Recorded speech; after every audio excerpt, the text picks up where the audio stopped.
Hello, everyone. Thank you all for being here. This is Pinkie, the housewife. Thank you all so much for being here this Sunday, and happy Sunday to everyone. Happy Sunday. So far, my Sunday is going great. I've been enjoying myself today. All right. And I hope you all have too. But today is Sunday the 29th. Let me look. It is the 29th. Tomorrow starts the Diddy trial again. Diddy trial starts again on tomorrow, Monday morning, on the 30th. Okay. And before I get started, let me go ahead and get the house rules out of the way so we can get started with the matter at hand. Let me welcome everybody to the Pink House. All right. And go ahead and hit that like button. That's the way to keep me in the algorithm and to keep me bringing great content to everyone, to you and everybody. Okay. And subscribe to the channel. If you have not subscribed to Pinkie the Housewife, please do so. And if you have subscribed to Pinkie the Housewife, go over to my second channel, which is Pink Global, and go ahead and subscribe to that channel as well. Remember, it does not cost a thing to hit the like button or to subscribe to the channel. All right. All that is free. Doesn't cost a penny, guys. So with that being said, there's no reason you can't do that. All right. And that's going to help me to hit my goals also. Now, let me go ahead and say thank you for all those things that you're doing for me. And now, also, we never know what's going to be happening when we talk about the Diddy trial. Okay. It can be a surprise to even me. Okay. So I'm going to go ahead and put up my graphic warning content because this is not for everybody, ears and eyes. Okay. So that's why I always call it the trigger warning. All right.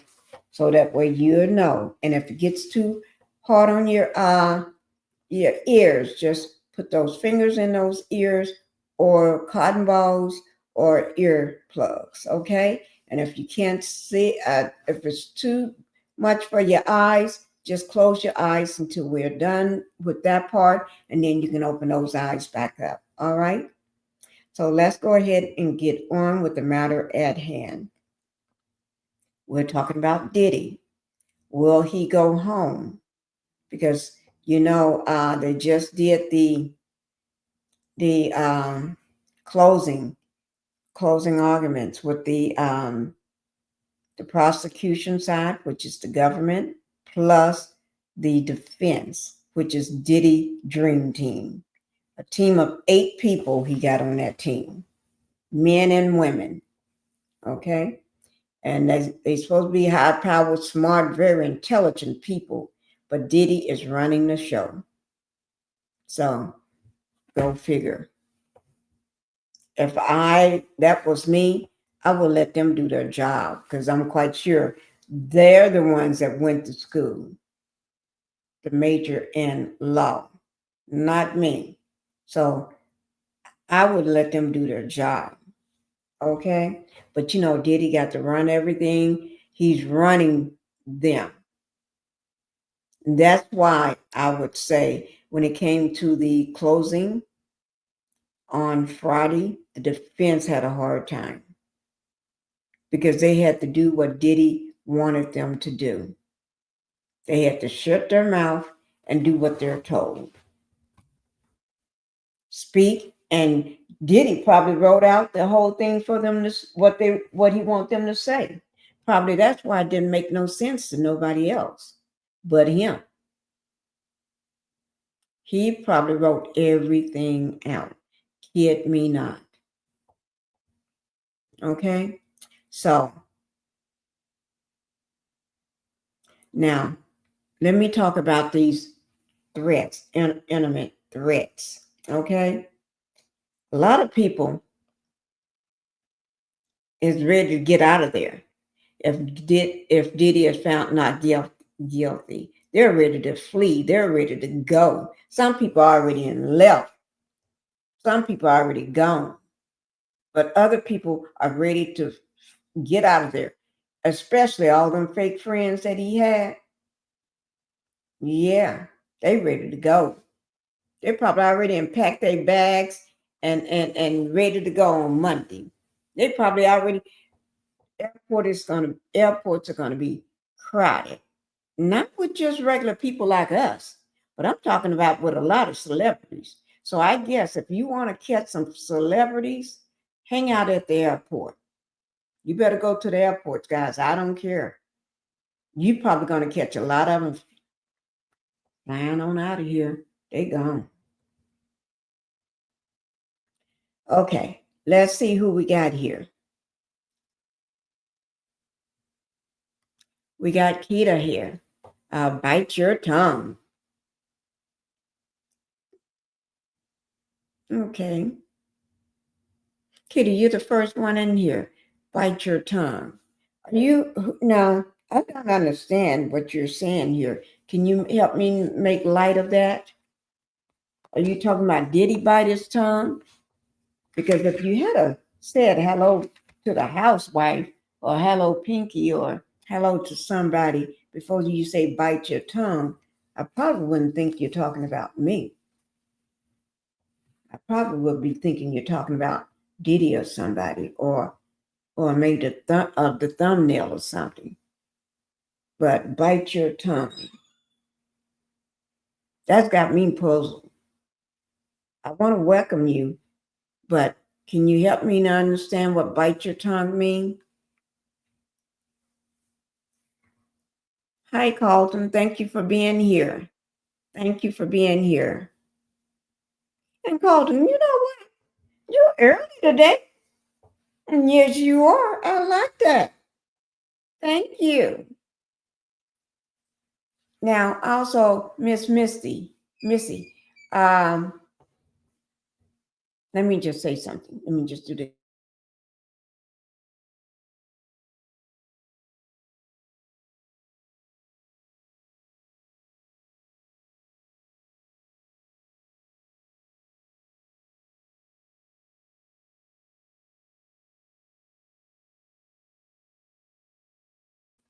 Just talking to my baby girl.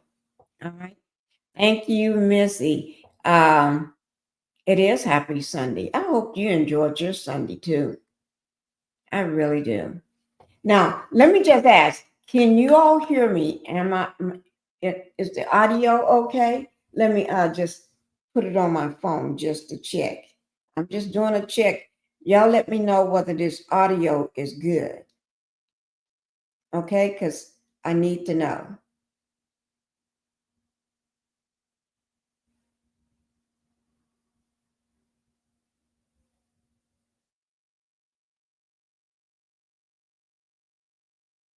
Okay.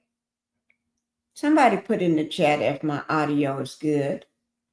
Because I'm going to play a video and I want to make sure. Because I'm going to play a. Oh, that's okay. I just did it on my phone. It's good. I need my phone charger in here because the one I got in here is, I don't know what happened to it. So I do need my phone charger in here. Mr. said, Yes, I can hear you very clear. Thank you so much. Thank you. That's what I needed. That's what I needed. Okay.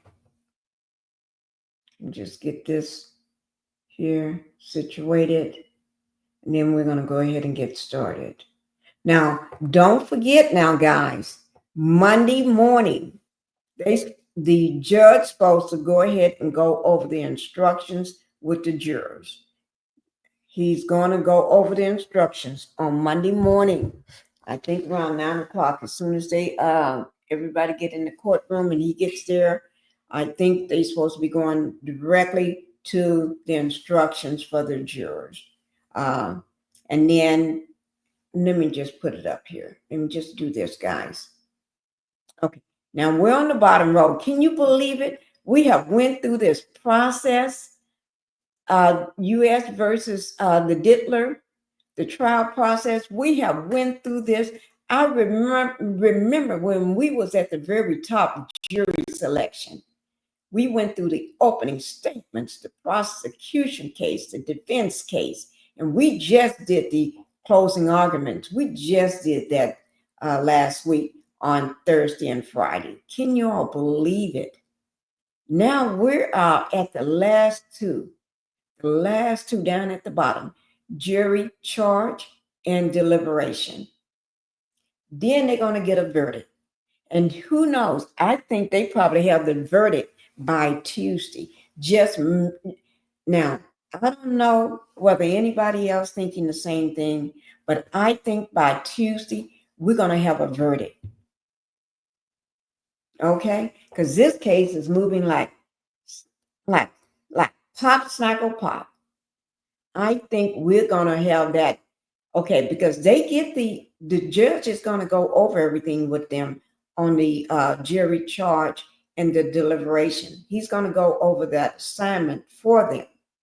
Okay, and then once he go over that, they're going to be in the deliberation, and I don't think it's going to take them long to make a verdict. I don't think so. I think that verdict is going to be coming pretty quickly. Kid me not. Now, that's the problem we got right now. When I say that's the problem we got, that's going to be the problem. Because you got to remember, there's a lot of people. We talked about this last night now. We talked about this last night. Yes, we did. We talked about this with a former security guard. Okay? We did. And he is already out of the country. Big Homie. Y'all remember Big Homie? He was on Piers Morgan last night. And we was going live last night. And he talked about the fact that he is already moved. He's in London now. You know, he's in London. Trying to stay because he know a person like the Dittler, what a person like the Dittler would do. You know what I'm saying? Y'all have to excuse my eyes itching. You know a person like the Dittler, what he would do. Everybody know the type of shenanigans he fool around with. What them shenanigans are, y'all already know. So you can't say you don't know. You can't say, I wasn't expecting. I didn't think he would do it.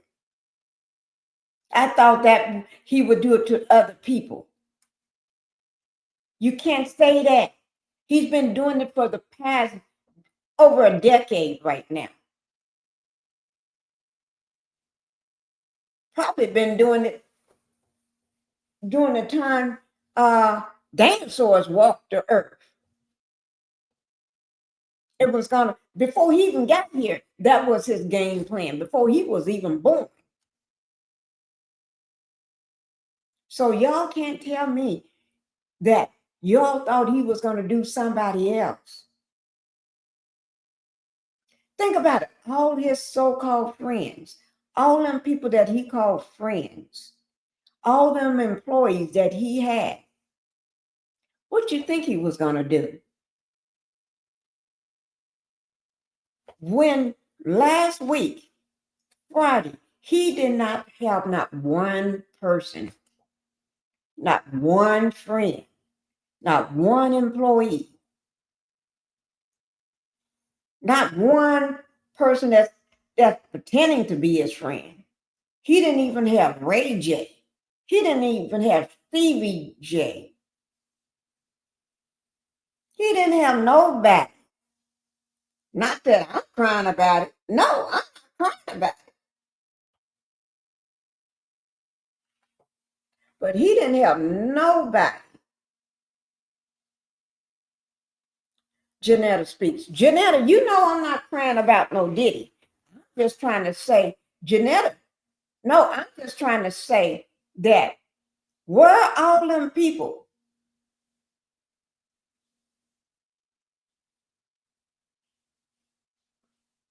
You are this, well, you were, I'm going to say was, this big time billionaire. Through this big, all these big fancy parties. I know what Ellen gone. Ellen been gone. The minute this stuff start breaking, the minute they got in your house, the minute her name was mentioned, she packed up. She had a career. She had a whole talk show. She had people that was relying on her. She had people that worked for her. That was their income. That was their job. That's how they took care of their families, paid their mortgage, their rent, the car payment, everything, put food on the table for their kids. She wasn't worried about that. She got the hell out of Dodge. Now, if Ellen can put her whole talk show on hiatus and say, I'm gone, what do you think about the other people? They gone. If they ain't gone, they've been packing up and making arrangements this whole weekend. The minute that closing argument went for the defense, if they wasn't gone in, when they heard that Diddy ain't testifying and he ain't got not one soul,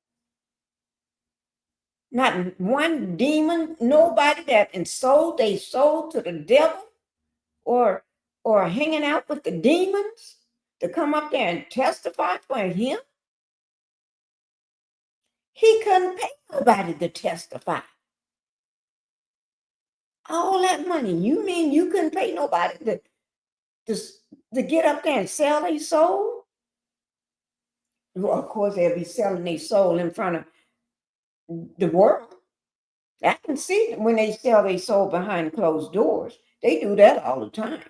But selling their soul in front of the whole world, in front of the courtroom with all eyes gleaming on him or her?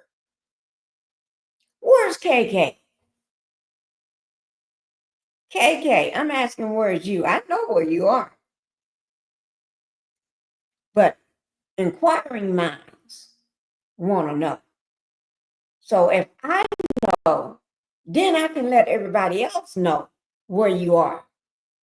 Because Janetta speaks. Janetta want to know. Carson want to know. Everybody want to know. Miss Missy want to know. Because Keita want to know. Everybody want to know. We all want to know. Where are you, KK? Y'all know what I mean by KK. I'm talking about Christina Quorum. So he didn't have not one baddie. Not one baddie. That video we played last night, I don't know how y'all felt about it, but me, that video hit the nail on the coffin. That video nailed that coffin shut. That video. If y'all missed it yesterday, I can only say one thing. I'm sorry. But I'm not sorry because I needed to see that. And everybody that was in my life today, y'all tell me that video wasn't good. Tell me what y'all thought of that video when Big Homie was being interviewed by Pierce Morgan. That video walked this life. I mean, that video, it was facts. That video was truth. That video laid it out. That video wasn't hiding nothing. We all needed to see that video. That video answered questions that we all had. And even answered questions that we had answered ourselves, but wasn't sure whether we was right.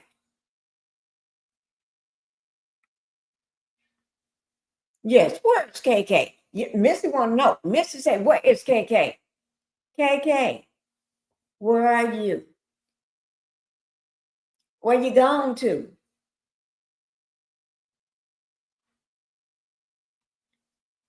Are you going to be in a separate trial from Diddy?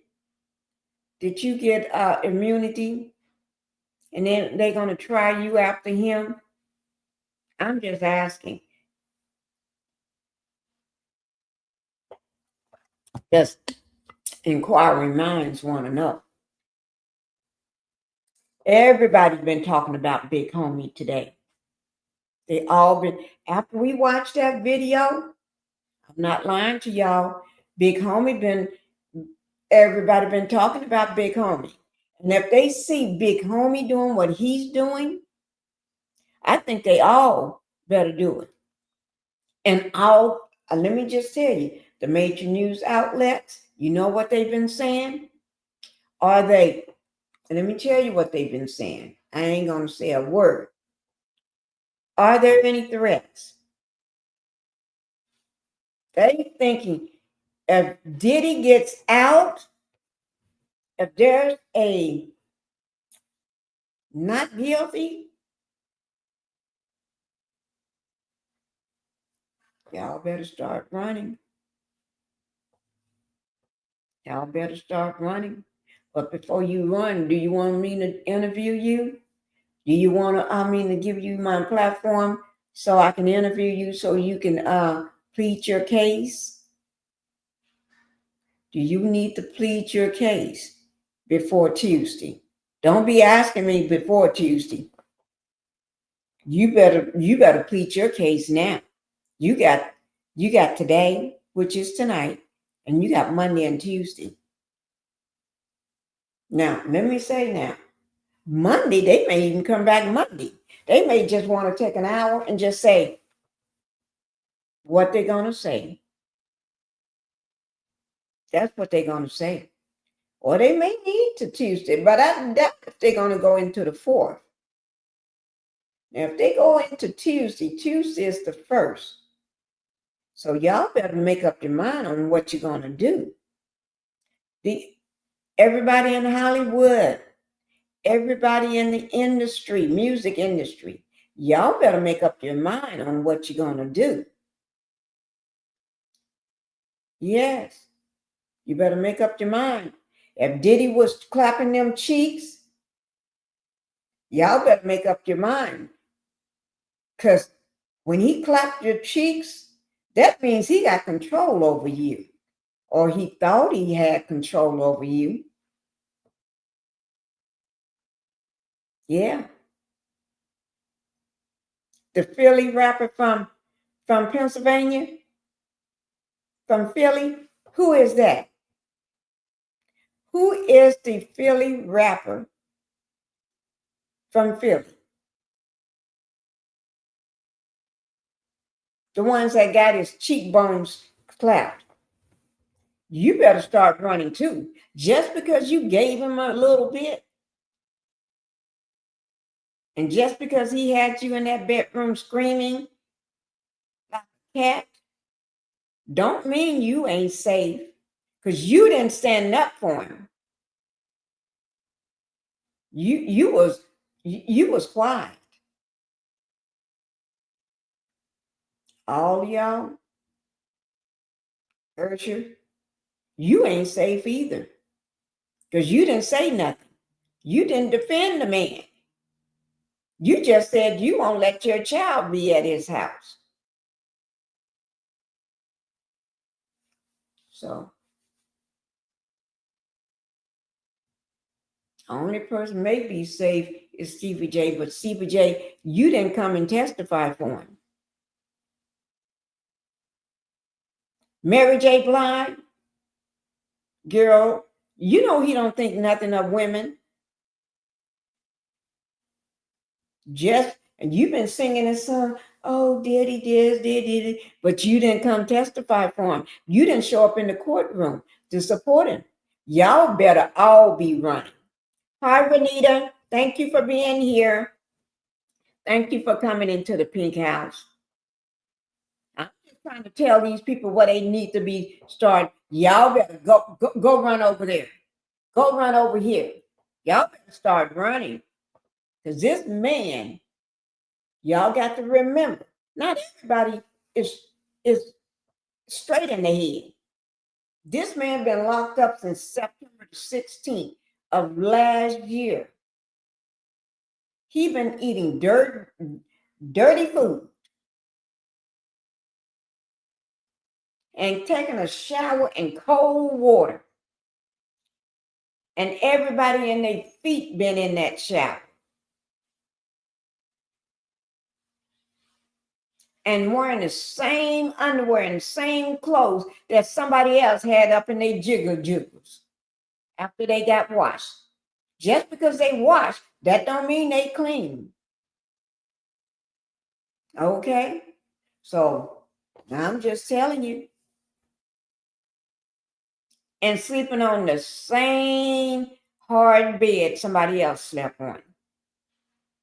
So you know he already mad and angry. Because his hair got gray, beard and got gray. He looked like he had shrunk up like a prune. Y'all know he's mad. And y'all think y'all gonna get away? Y'all better be running. Let me put this video on right quick. Because I ain't telling y'all nothing. Because I already told y'all. You waited too late. Don't be waiting too late. This man ain't playing with you. You know he loves to stomp people and kick people. Y'all know that. This is CNN talking here. Okay? This is new. So don't be clowning. Y'all need to learn and listen.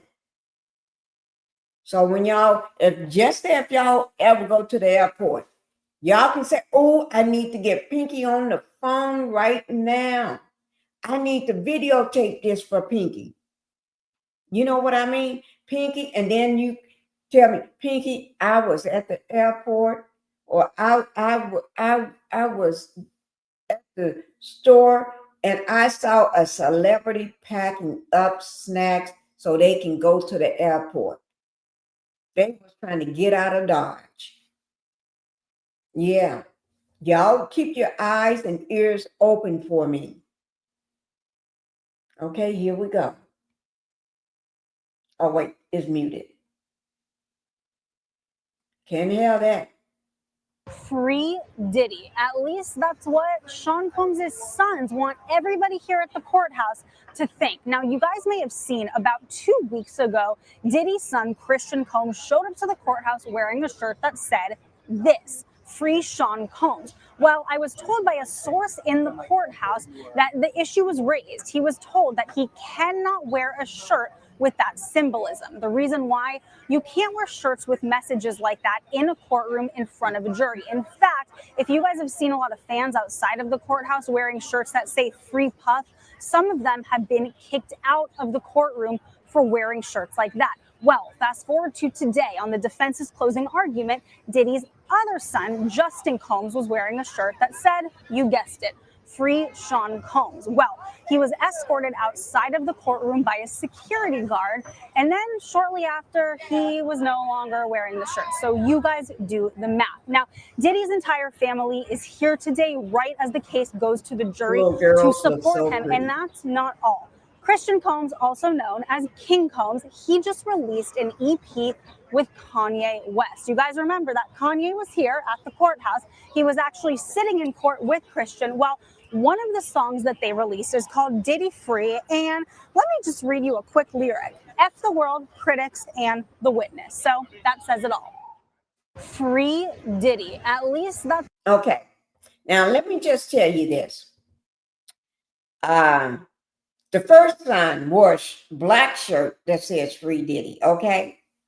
He had the little black necktie on it, trying to camouflage, thinking the judge is not going to see that. Judge see everything, okay? Judge say, y'all can't pull the wool over my eyes. I know where you at, and I see you coming, okay? So he had to get out or change shirts, whatever. But anyway, and then the next one decided he want to try that. Okay, first his Diddy's twin gonna do it in the black shirt, and then another one decide he want to do it. What do that? If one was told you can't wear it, that doesn't mean because I got money too, but you can't tell me that I'm gonna wear it anyway. You was escorted out and had to pull that shirt off. I hope y'all had t-shirts on another shirt or something, because you came back, but you wasn't wearing that. Okay? But also, let me just say that yes, there is a song. It's already out, guys. Diddy Free. And then somebody said it's called Free Diddy, but she's saying Diddy Free. Okay? So whatever they want to call it. You can go listen to it if you want to. Don't expect my ears. Now, if I do listen to it, it's only for my job, which is what I'm doing now. Okay? They're making new music for Diddy, trying to influence the public. Okay?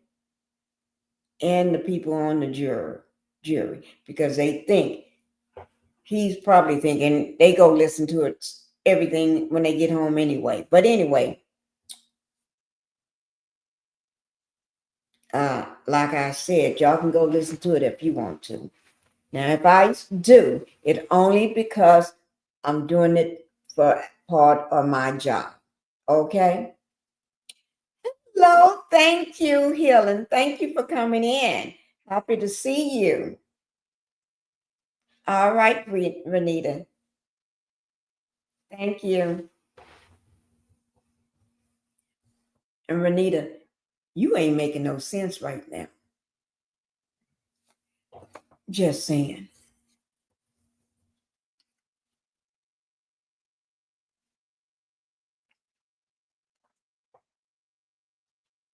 Just saying. Okay.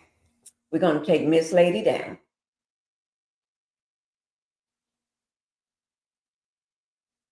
Okay. We're going to take her down. Let me just put something right here, because y'all know I keep track of everything I do.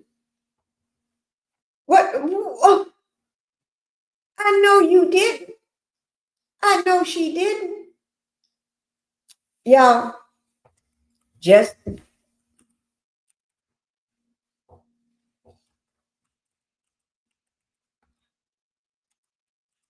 I know she did not, but she did. So I'm gonna just look at it and just say, That's okay.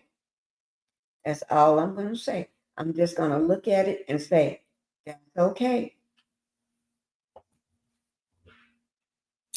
Oh, a thumb is like that. Oh, like that. Whatever. Okay. But anyway, let me see. Now, I do have the court docs up. Let me see. Can I share them over with you?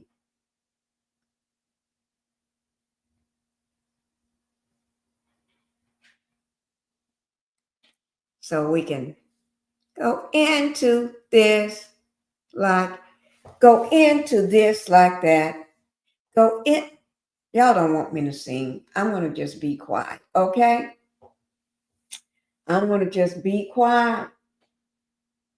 Let me see. Can I enlarge this? Oh, Lord. I've been enlarging it all right. Okay. Okay. Now, this is at the very beginning. Because since the trial have came to a head, yeah, I know you, my girl. I'm your girl. I know. Sucking robot. But anyway, okay. Now, these are the docs. Y'all remember this when this came out. The United States Southern District of New York versus Sean Diddy Combs. And y'all see all of his aliases there, right? He got Puff Daddy, he got a P Diddy, he got a Diddy, he got a PD, he got a Love there.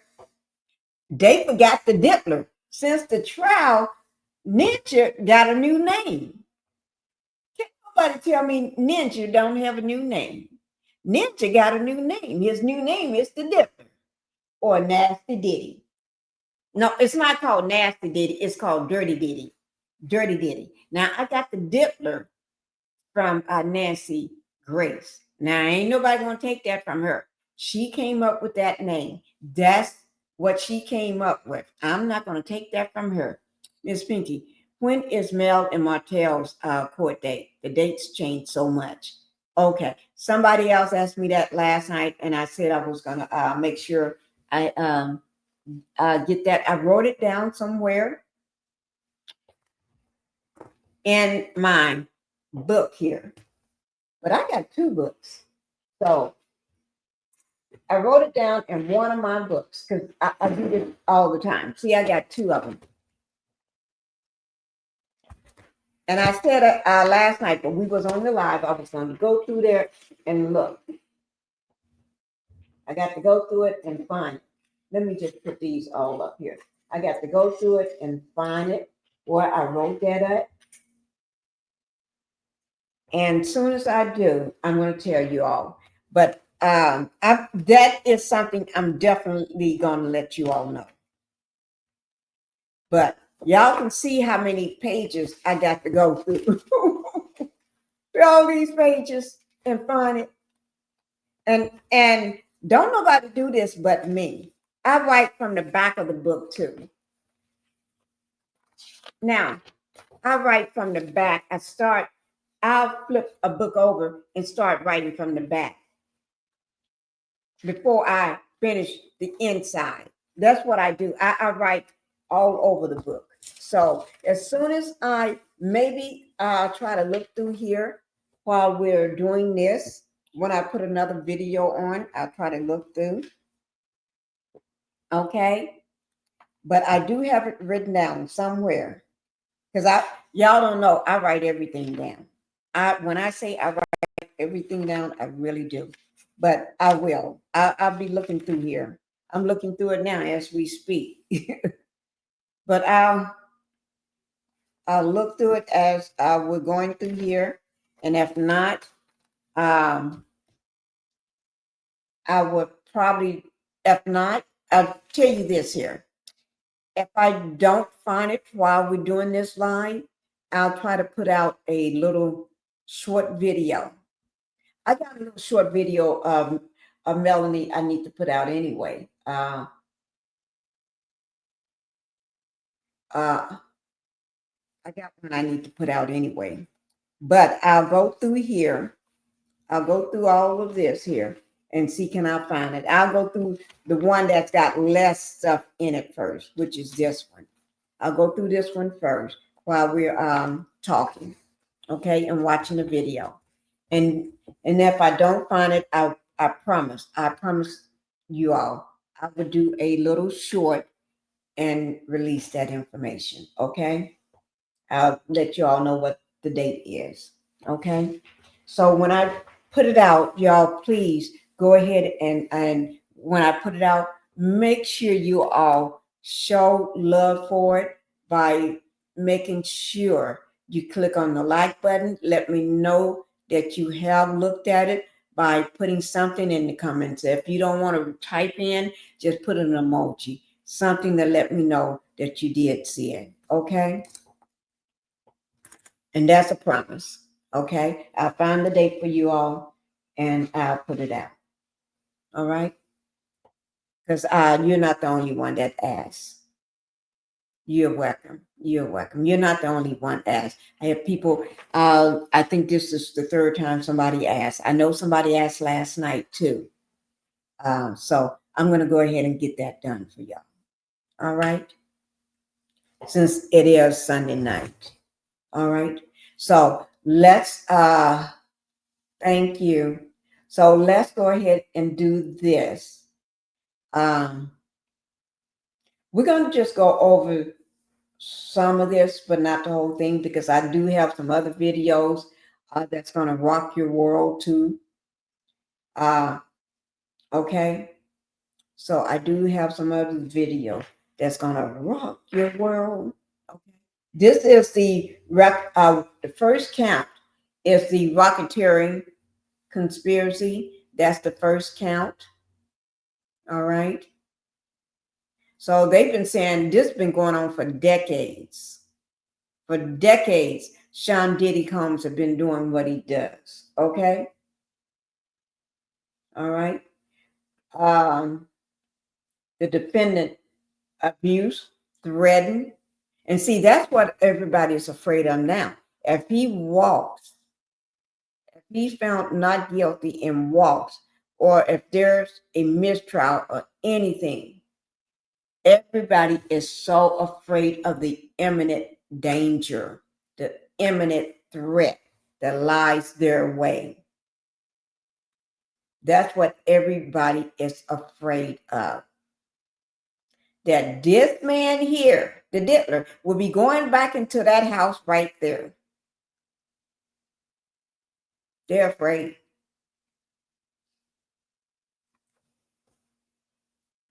So, but anyway, so let's get back to it. So, coercion, women and others around him to fulfill his XEX desire. And most people think racketeering that it's got to, you got to gain something financially from that.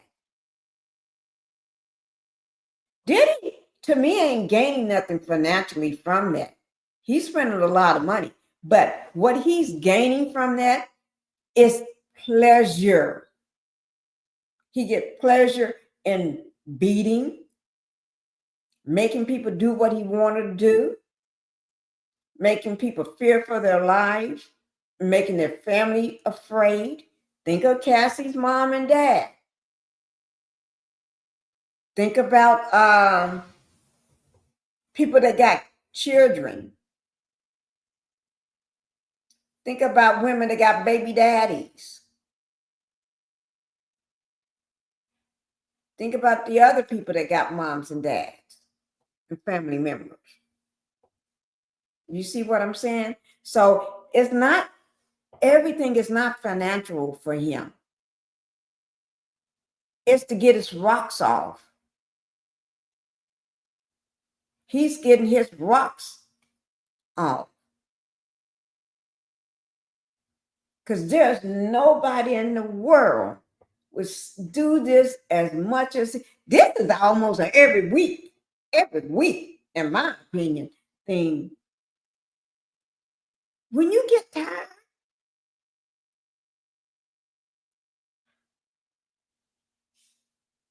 oh, ain't nobody have FEX that much.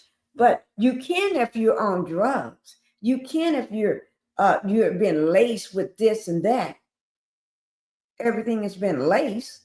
And he tells you before you even started, oh, I need to find that video of this young lady. He is sick. This is sick. But anyway, so to fulfill his XEX desire, protect his reputation. Now, everybody, all the employees, everybody, even if you're not an employee, you still had to protect his reputation. He don't give a F about yours, but you better protect his. You better not let it slip. Nothing slip.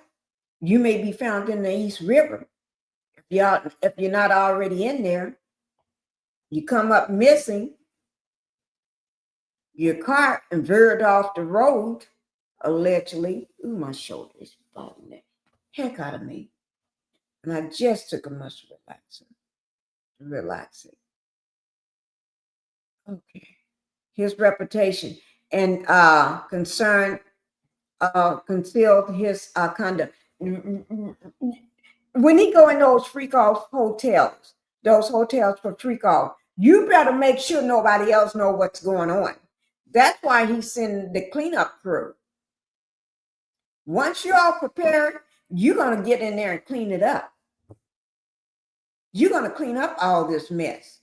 You're going to clean up all that blood, all that semen, all that sweat, all that baby oil, all that funk, all that poop, everything. All them nasty clothes and nasty drawers all over the place. You're going to clean it up.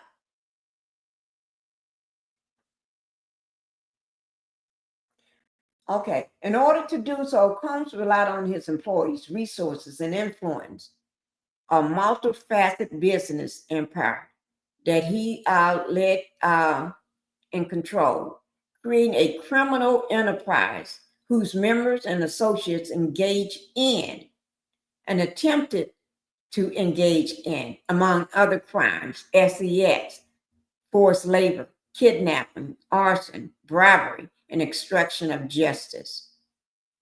And those was his businesses. And we already know what his businesses were. So I'm not going to, if you want to look at it, there it is right there in front of you. His business. His business is right there.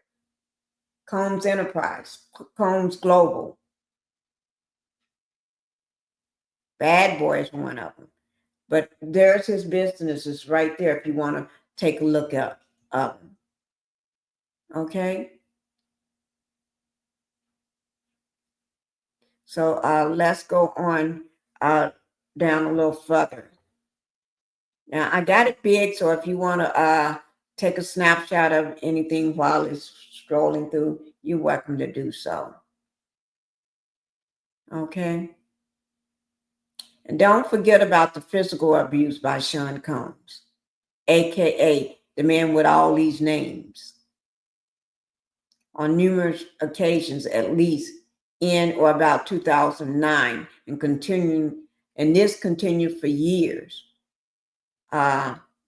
Combs assaulted women by, among other things, striking them, punching them, dragging them, throwing objects at them, kicking them. And we already saw all that. If you look at the tape that CNN dropped, remember that tape? They dropped Sean Combs running down the hallway of the hotel to get to Cassie before she leaves off the floor. She had her back turned at the elevator. She didn't even have shoes on. She was just trying to get out of there because there was another freak off that was going on in the room. So she was leaving whoever that sex slave was in the room in shine. For she concerned, they can do it together themselves. But she's gone. But then he catches up with her and throws her to the floor. He grabs her from the back of her hoodie and just manhandles her and throws her to the floor. I can only imagine. I understand. Oh, Lord. And he was threatening her. He did throw things at her. He did kick her and everything. Dragged her down the hallway like she was a rag doll. And she's not the only one that he abused. He abused other women, other girlfriends. Okay?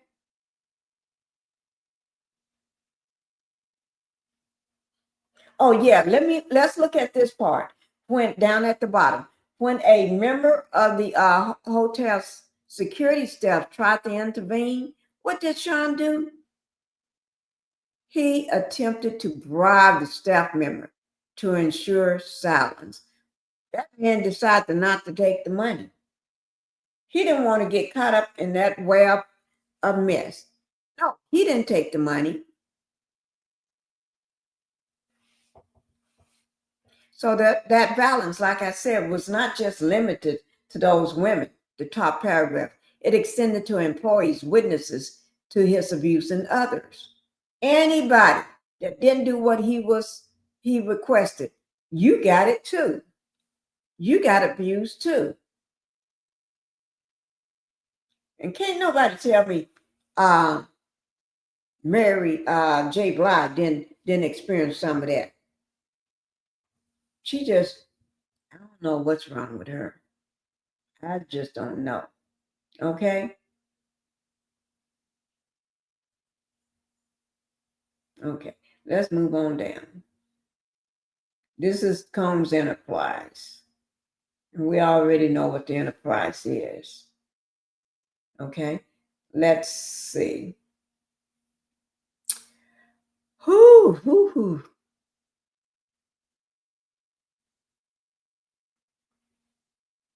Let me see. Oh, that's the bad boy. Combs Enterprise include but not limited to Bad Boy Entertainment, Combs Enterprise, Combs Global.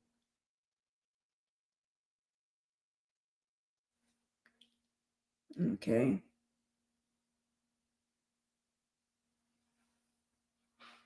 Okay, let's see.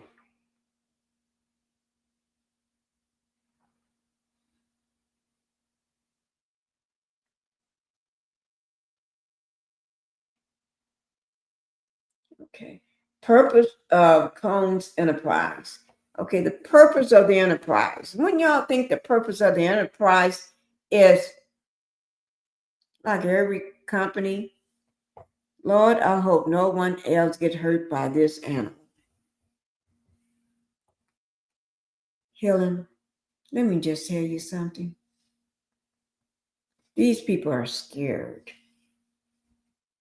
And if he is found not guilty, everybody y'all better get on these planes. If you ain't got a private jet or a plane, you better go ahead and book just get on a plane, whether you're flying commercial or not. You better get the rolling.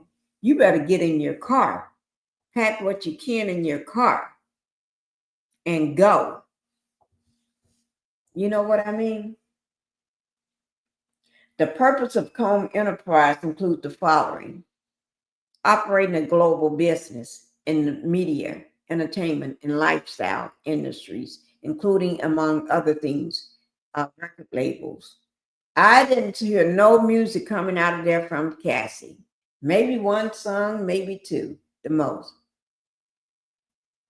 That girl was in the studio all the time, practicing, singing, making up songs, and everything.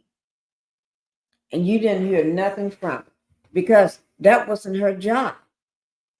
Her job was her job to her, but to the diddler, that wasn't her job. Her job was to be molded like he said, molds her into a whatever he wanted. And he wanted, her job was a SEX slave too. That was her job. Mm-mm-mm. Where did I leave off? Record label, recording studio, an apparel line, an alcohol spirit business, marketing agency, a television network, media company. Yeah, he had all those different companies and everything in businesses. But his main thing was, I don't see how anybody can run all this stuff because he wasn't running. He had other people. And KK was his main person in charge of everything, right? But he had his main person, KK. When he wasn't around to answer anything, KK did the yes and the no and told everybody what to do. You know what I mean? KK. B, preserving, protecting, promoting, and enhancing the power, the reputation, and brand of Sean Combs. That was everybody's job. Everybody's job. Not just one person's job. Like they said, when you go to HR, this is Sean's world. We just living in it. Sean is the king of this castle, of this world. And when you come work for Sean, everything you do is for him. Everything you do is for him. Because if he ain't happy, ain't nobody in that company, nobody around him is happy. And the first person that's around him, you may get things thrown at you, hit at you, kicked, knocked out, whatever he gonna do. Yeah. Because you got to protect him. You got to protect Sean Combs, Puff Daddy, P. Diddy, PD, Brother Love, everybody. You got to protect nobody but him.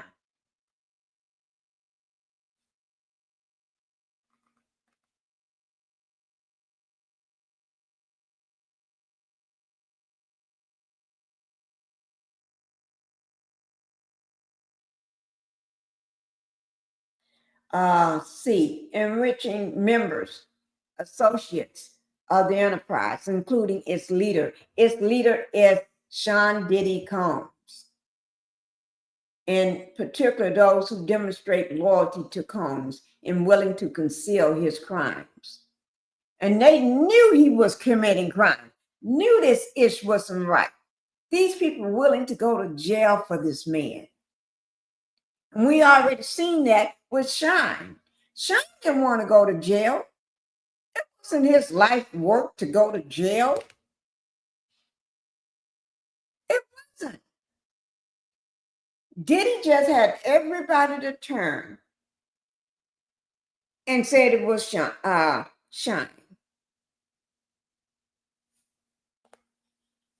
Yeah.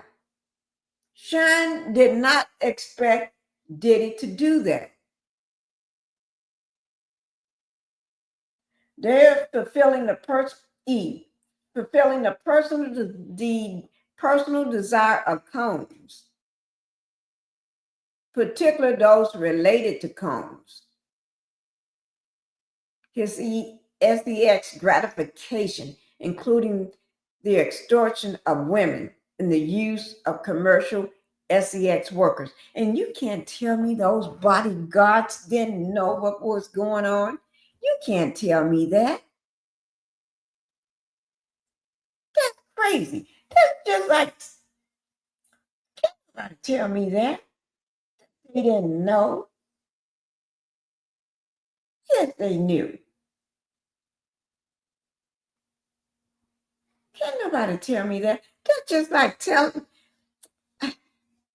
Okay, let's see what else. Let's get down to the means and methods of the enterprise. What is the means of that enterprise? The means of it is to make the diddler happy. 12, AK 12. Among the means, let me put my glasses on, by which Sean Combs, the P Diddy, what I was going to say, the P Diddy, the P Daddy, the P Diddy, girl, y'all, Puff Daddy, P Diddy, Diddy, PD, Love, Brother Love, the Diddler. Okay? The defendants and other members and associates of Comb Enterprise conducted and participated in the conduct of the affairs of the Comb Enterprise, including they did the crimes with him and for him. Diddy always had people to do his crimes, to keep his hands clean. Even if his hands wasn't clean, even if he did it, he would have somebody else take the rap for it. Or have that person pretend like nothing happened.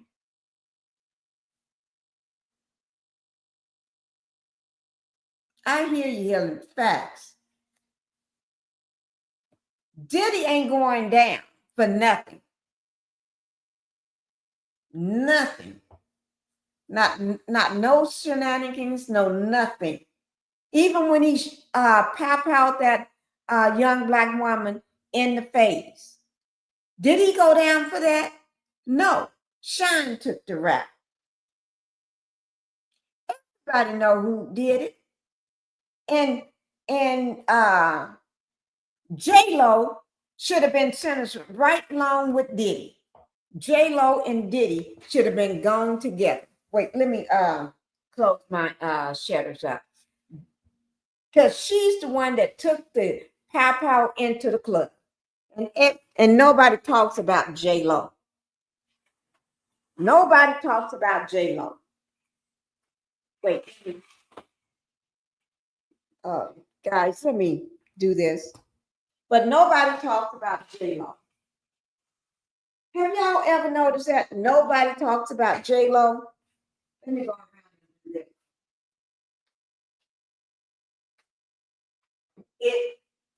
It's almost like J-Lo was never there.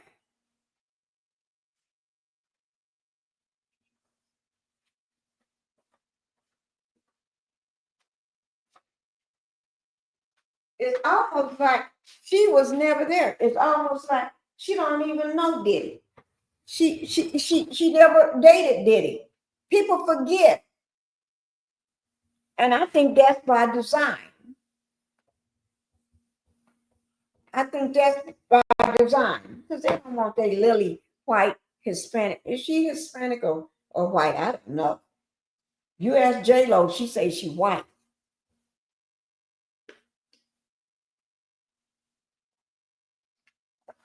You know, I'm just saying.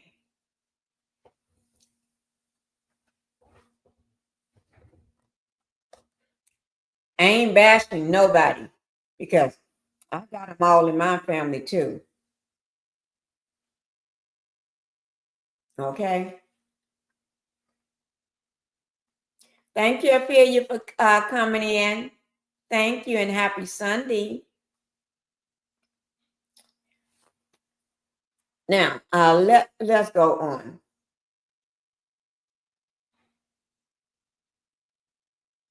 Okay, let's see. Because I'm not about here to, we're on what, page 6. And these are just 14 pages. Okay? We ain't going to go over all 14 of these pages. Okay? If we do, we're going to do some skimming like we did before.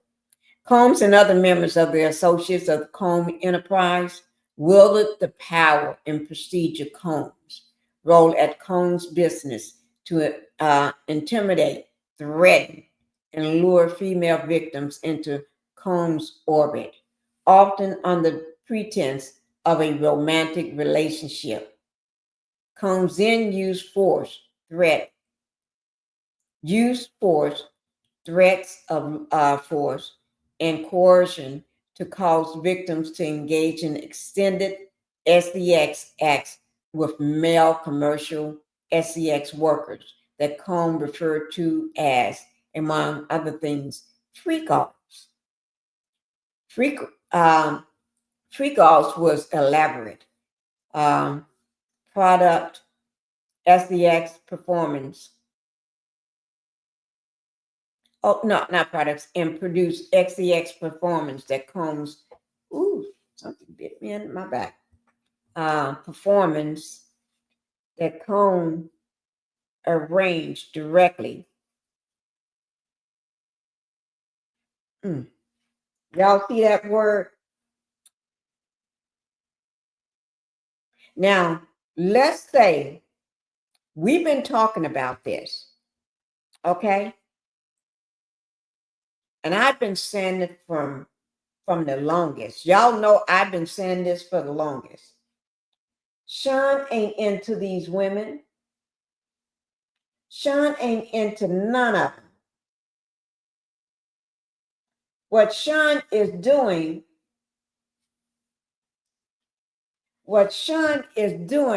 is perpetrating the fraud. He's pretending like he's in a relationship with these women, like Cassie, Jane Doe, and everybody else. And even victim number 3 and the rest of them. I would say he even did it with Kim Porter. Because ain't no one man in a relationship with a woman gonna break her nose, beat her, dating all these other women, passing disease to everybody. And then when she get pregnant, tell her she have to go sleep. She have to sleep with the other men at the top of that little Illuminati thing.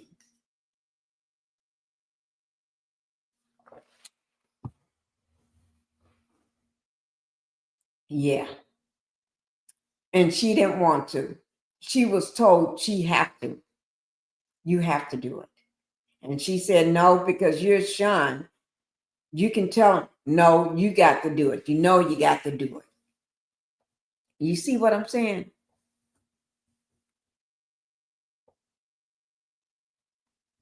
You have to do what you're told. And he get off on that anyway. And what better is to have a pregnant woman. Y'all hear what I'm saying? What better thing? That's a really freak off then. That's like, just say this is a freak off. Having Kim being pregnant and sleeping with all those other men or in the organization, that's like way up there. You see what I'm saying? This is the normal freak off or hotel night. This is like up to here. You know, this man was, oh Lord, he couldn't wait. He couldn't wait till she gets so far along to the point it's almost time for you to have the baby so he can experience that again.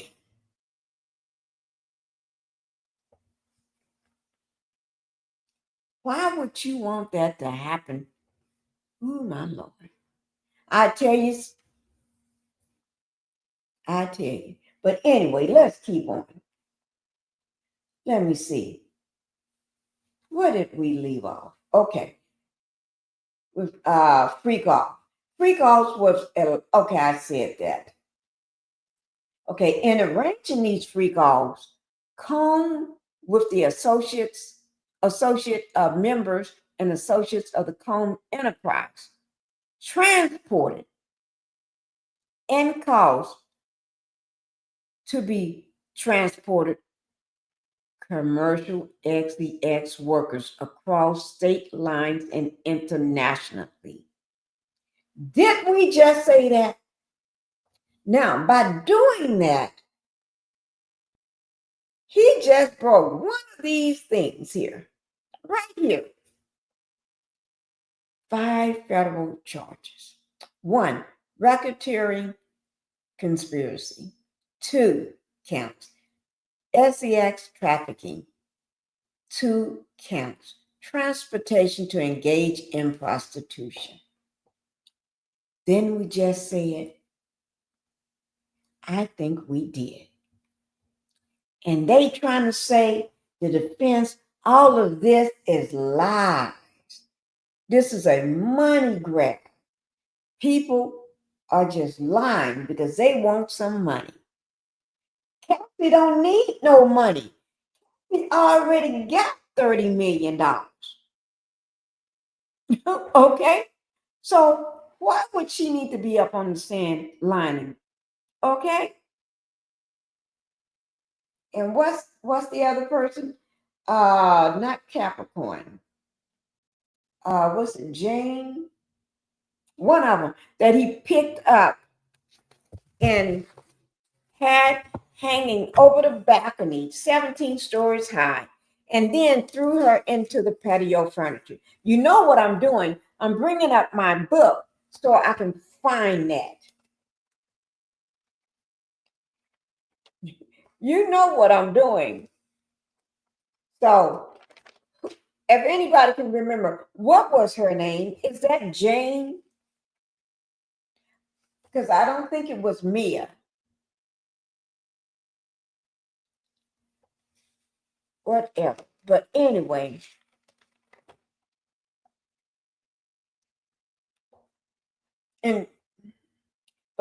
don't forget the stylist, the hairstylist.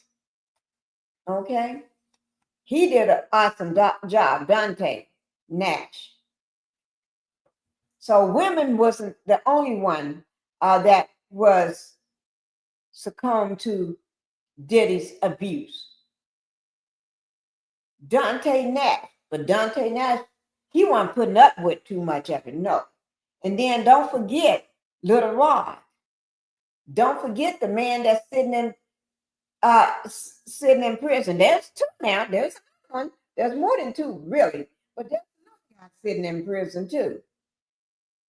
The one that won that $100 million lawsuit against Sean. Let me see what his name was. He won I think it's $100 million. And he's still sitting in jail as of today. When Sean wants you to sit in jail, you stay in jail. Yeah. Let me see. I'm trying to find him right now because nobody ever talks about him. But I did one day. I did a whole live on him one day. Yeah. Oh, what is his name? What is your name? Ooh. I can't remember his name. Now, y'all know this guy is still sitting in jail. He was one of the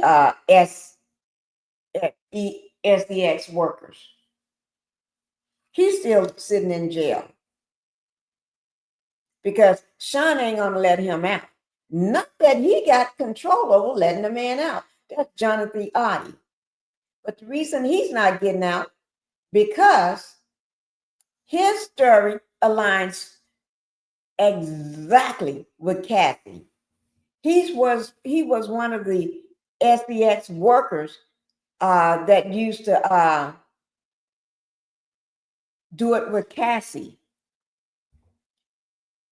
Now, this is Cardell Smith. This is the man that won all that money. He didn't have a lawyer.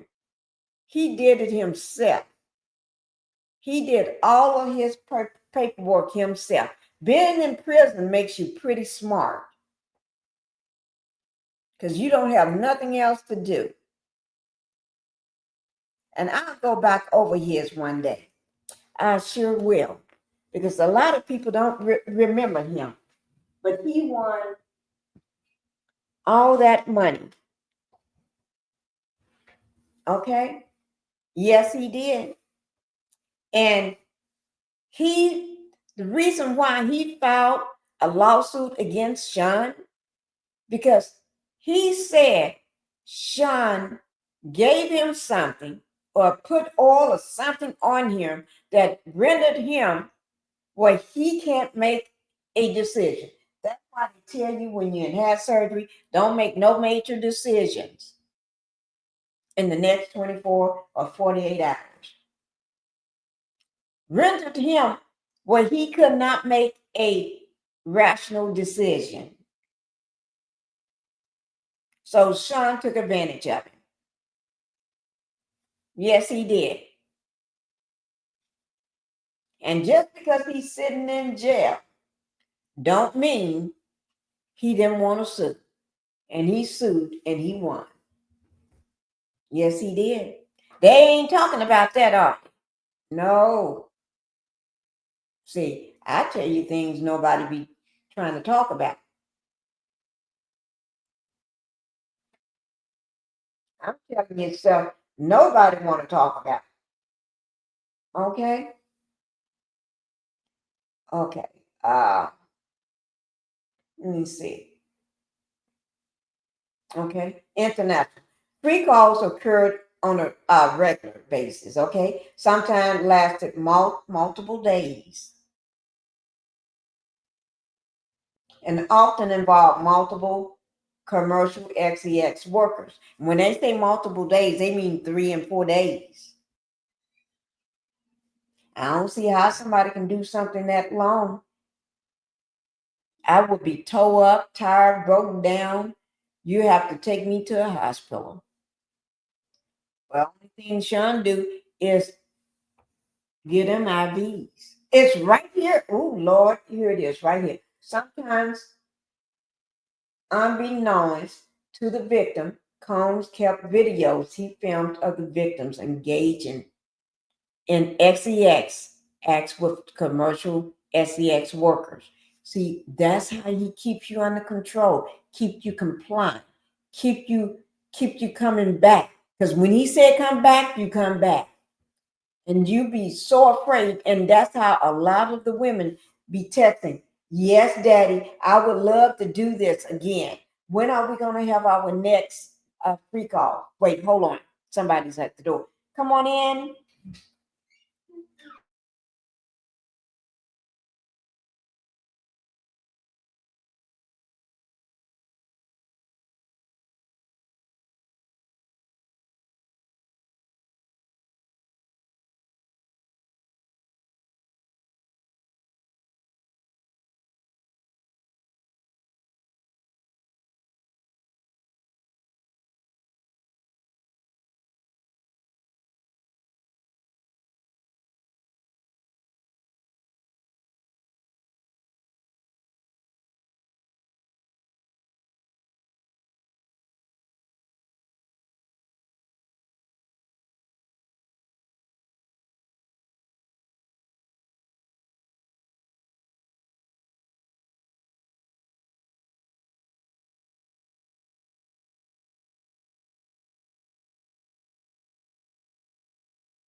Okay, guys, I'm back.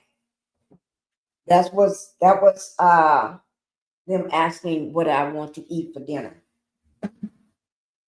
Okay, they want to know how long have it been since I had something to eat, and they had suggested something, but I decided I'd rather have something else.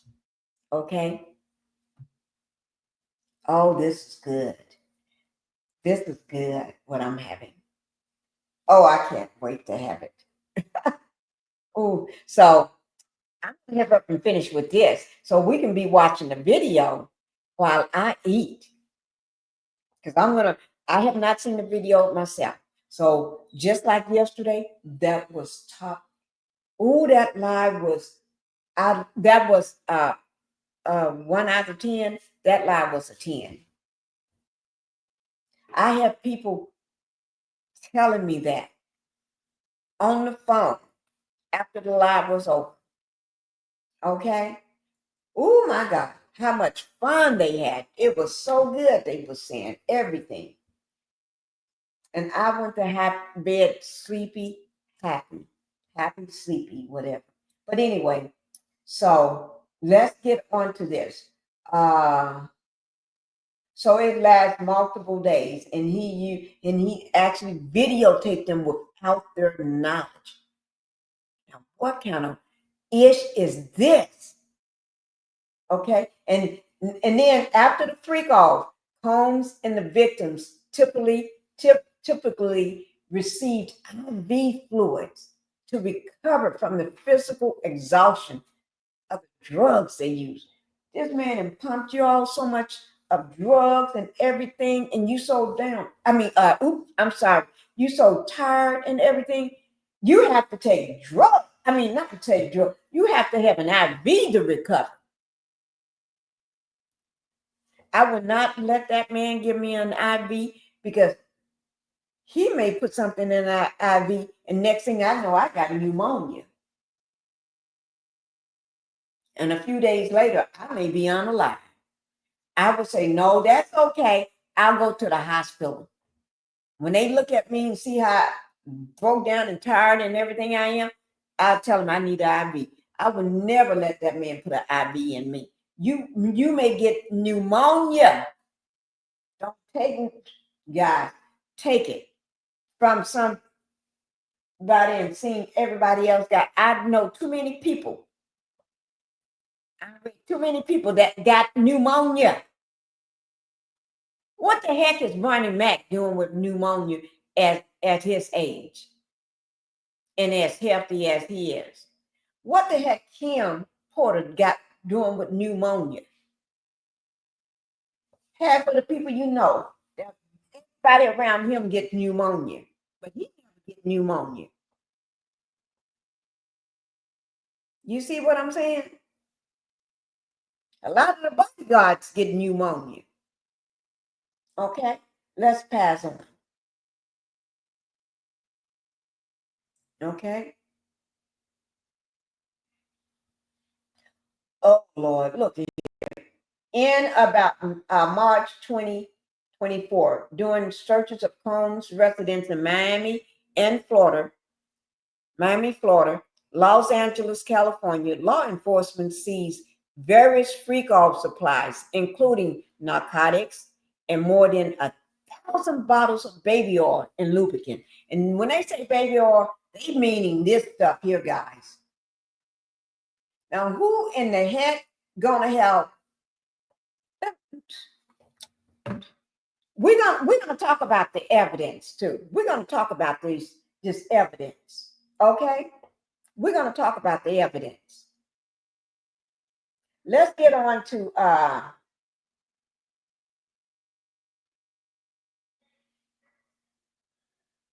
okay. Let's read right here. Doing and separate, doing and separate from freak offs, Combs, among other things, hit, kicked, and threw objects at and drag victims at times by their hair. See, he gets you in a state where you can't function and make rational decisions, and then he beat the crap out of you. Oh, Helen, what you say? Hilarious. Oh, I'm looking for my drink. I forgot they took my drink to refill it. I am. I'm so mean to be. I really don't. Y'all that's just Pinkie. Okay, I'm serious. This man, right here at the bottom. Y'all look at this right here. I know you can't see it. On the second paragraph, first paragraph, down the last, where it say Combs also used sensitive, embarrassing, and incriminating records that he made during the free calls as collateral to ensure the continuous he wanted them to be obedience and silence the victims. Not just obedience. He wants you to be compliant. Lord, I don't know what to say. I don't know what to say. Let's move on. Let me see. Let's see what else.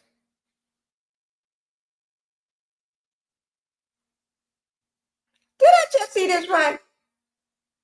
Down here in the middle. Instead, members and associates of the Combs enterprise help. Y'all hear this? These are other people that's helping. Oh, Lord. Okay. Help conceal the violence and abuse by, among other things, assisting Combs in monitoring and preventing victims from leaving locations such as hotels and Combs residence. Yes. Okay, wait. Let me come on in.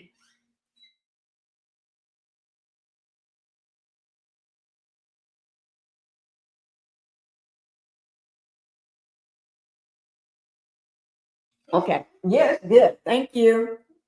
Okay. Okay. Remember Capricorn said about the jury, they thought she stole it. And they kidnapped her, took her to a abandoned warehouse, kept her there for 5 days, I think. This woman had no changing drawers to put on, no changing clothes. What if she? I ain't got nothing to say.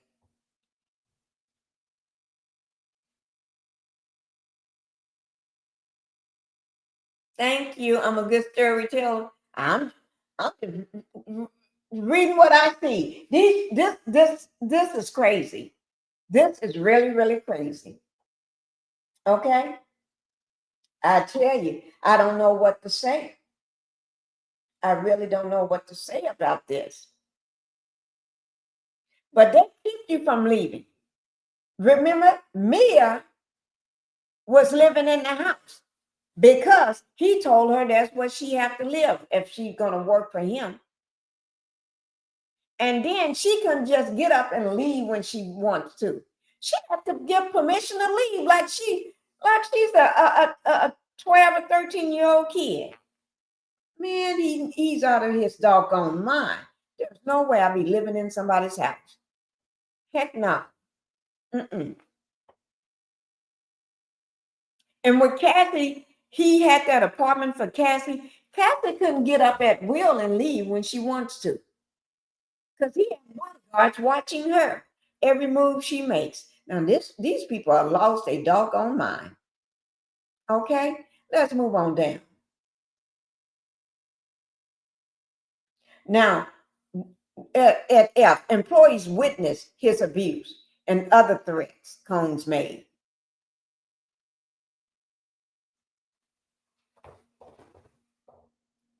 I ain't got nothing to say. There's no way. Oh, Lord. The minute I see anybody coming off acting crazy like him, you be looking for me. Because Pinkie, I will not answer no phone. You ain't gonna find me. I quit. I quit so early on. You wouldn't even have time to even finish my paperwork in HR because I quit already. No harm done, but I just quit. Why? I don't feel like working right now. I'll come back to work when I feel like it. I don't want to work right now. Mm-mm.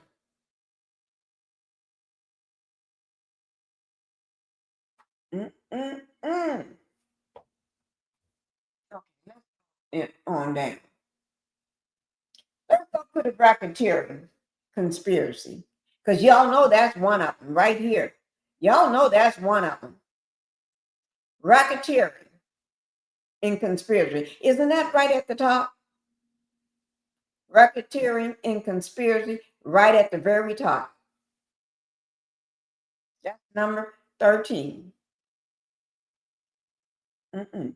For at least in about 2008. Though on about the date of the filing of this indictment in the Southern District of New York and elsewhere. Sean P. Diddy Combs, Sean P. Diddy, P. Diddy, Sean P. Diddy, Sean Diddy Diddy, Sean Diddy Diddy, Sean the brother love, whatever you want to call it. The Diddler.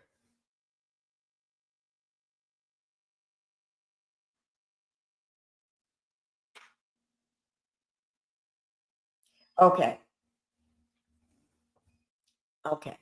The defendant and other known and unknown being persons employed by and associated with the Combs enterprise described in paragraph 6 through 12. We're on paragraph 13. So we went through it or passed it, one of them.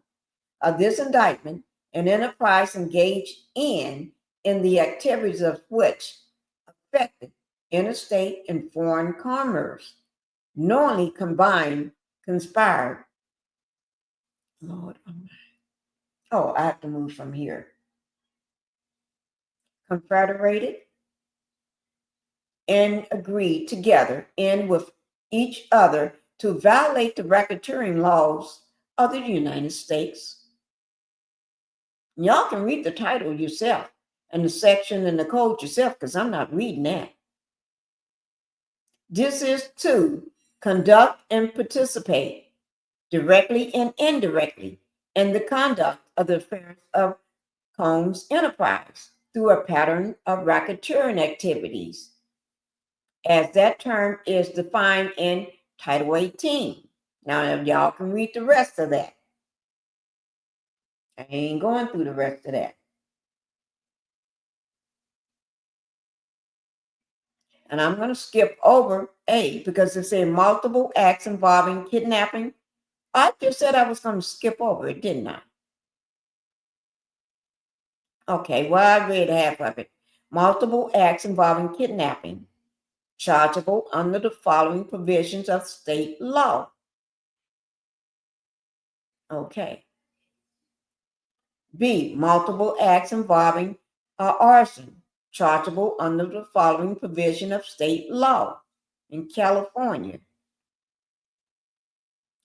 That they're going to just say the same thing again. C, multiple acts of robbery, chargeable under the following provision of state law. D, the same thing. Tampering with a witness, victim, or an informant. That's D. C, multiple acts indictable under Title 18 related to forced labor. F,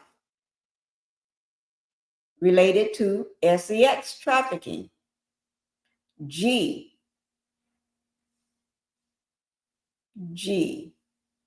okay, related to transportation, to travel from purpose of prostitution and other legal sex activities. And then you go down to H, multiple offenses involving the, what is this? provision with intent to distribute narcotics, controlled substance, including cocaine. And y'all know all these different, I'm not going to read all those different drugs on my channel. Okay. 14, it is a part of the conspiracy that Sean Combs, the defendant, agreed that a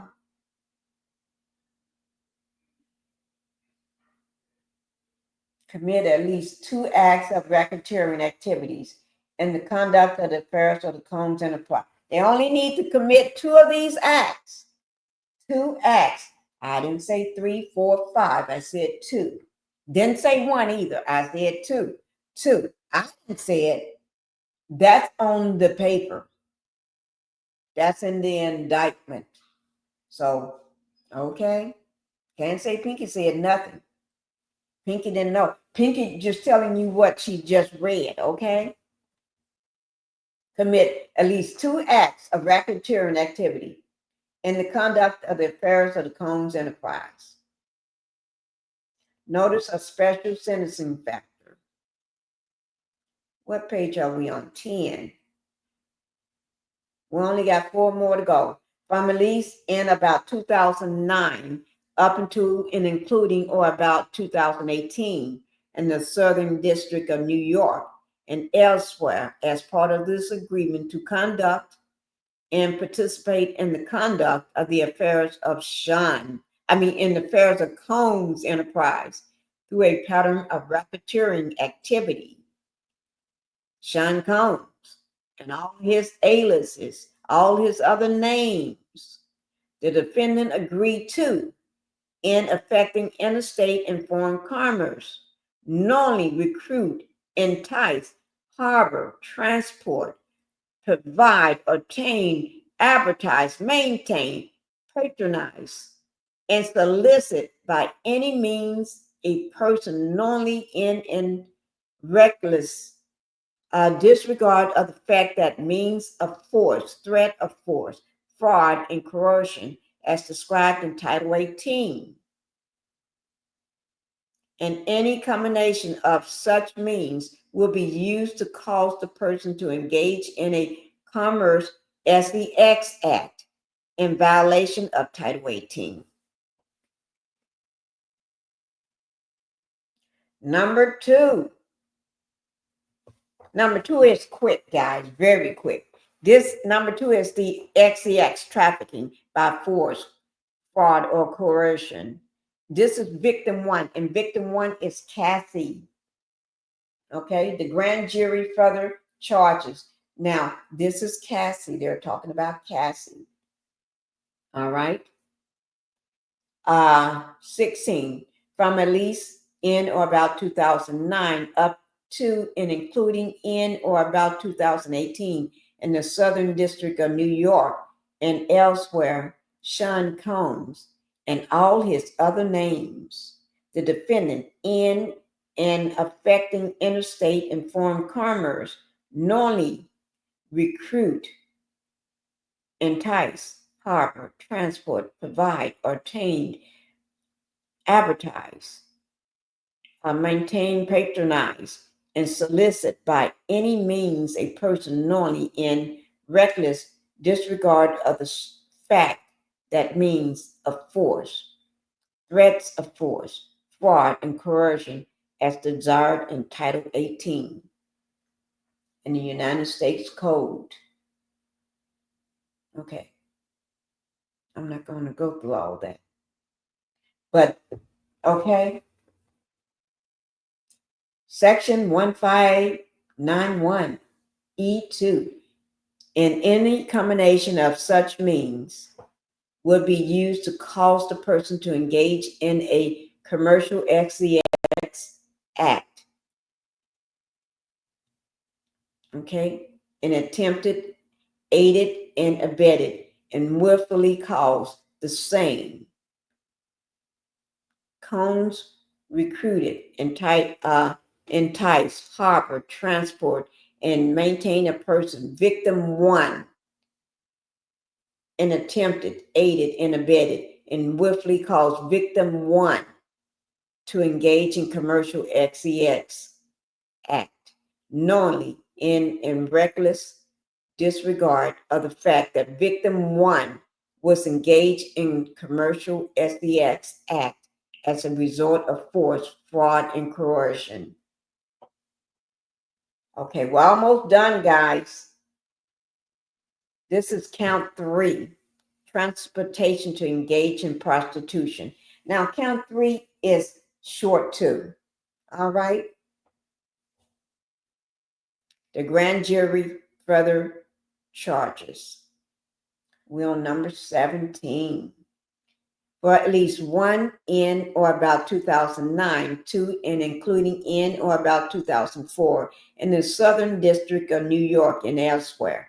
Sean Combs, aka all his other Diddy and D Diddy and Diddy this and Diddy love and P Diddy and Diddy whatever you want to call him, the diddler. The defendant knowingly transported an individual. This is the same thing. Aided. This is the same thing we just read in count 2. Okay, let me see if anything different in here.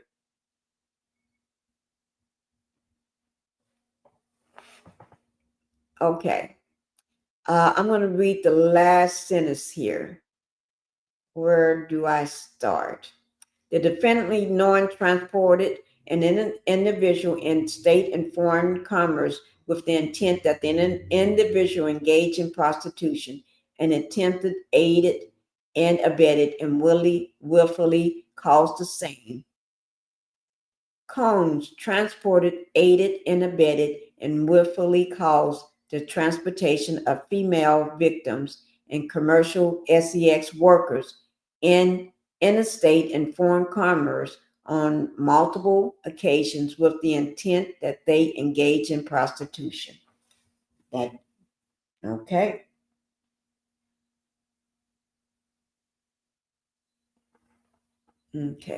I'm trying to see.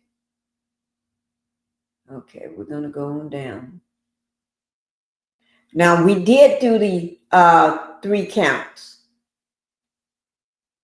We did do the 3 counts. Racketeering, conspiracy, SEX trafficking, and transportation to engage in prostitution. We did do the 3 acts, guys. Okay? Let's go on. Let me see. Wait now. Okay, let's look at 19.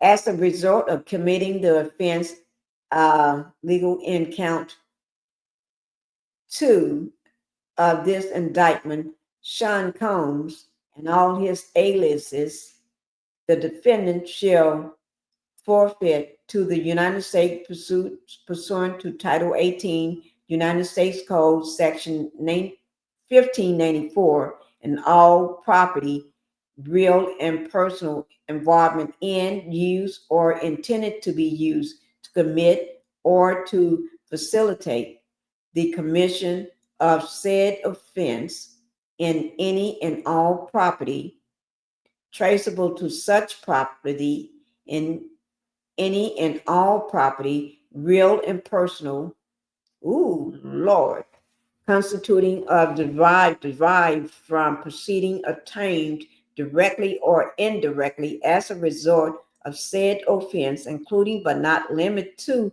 a sum of money in the United States currency representing the amount of property involved in said offense and proceeding traceable to the commission of said offense. Oh, Lord. Okay. 20. As a result of committing the offense,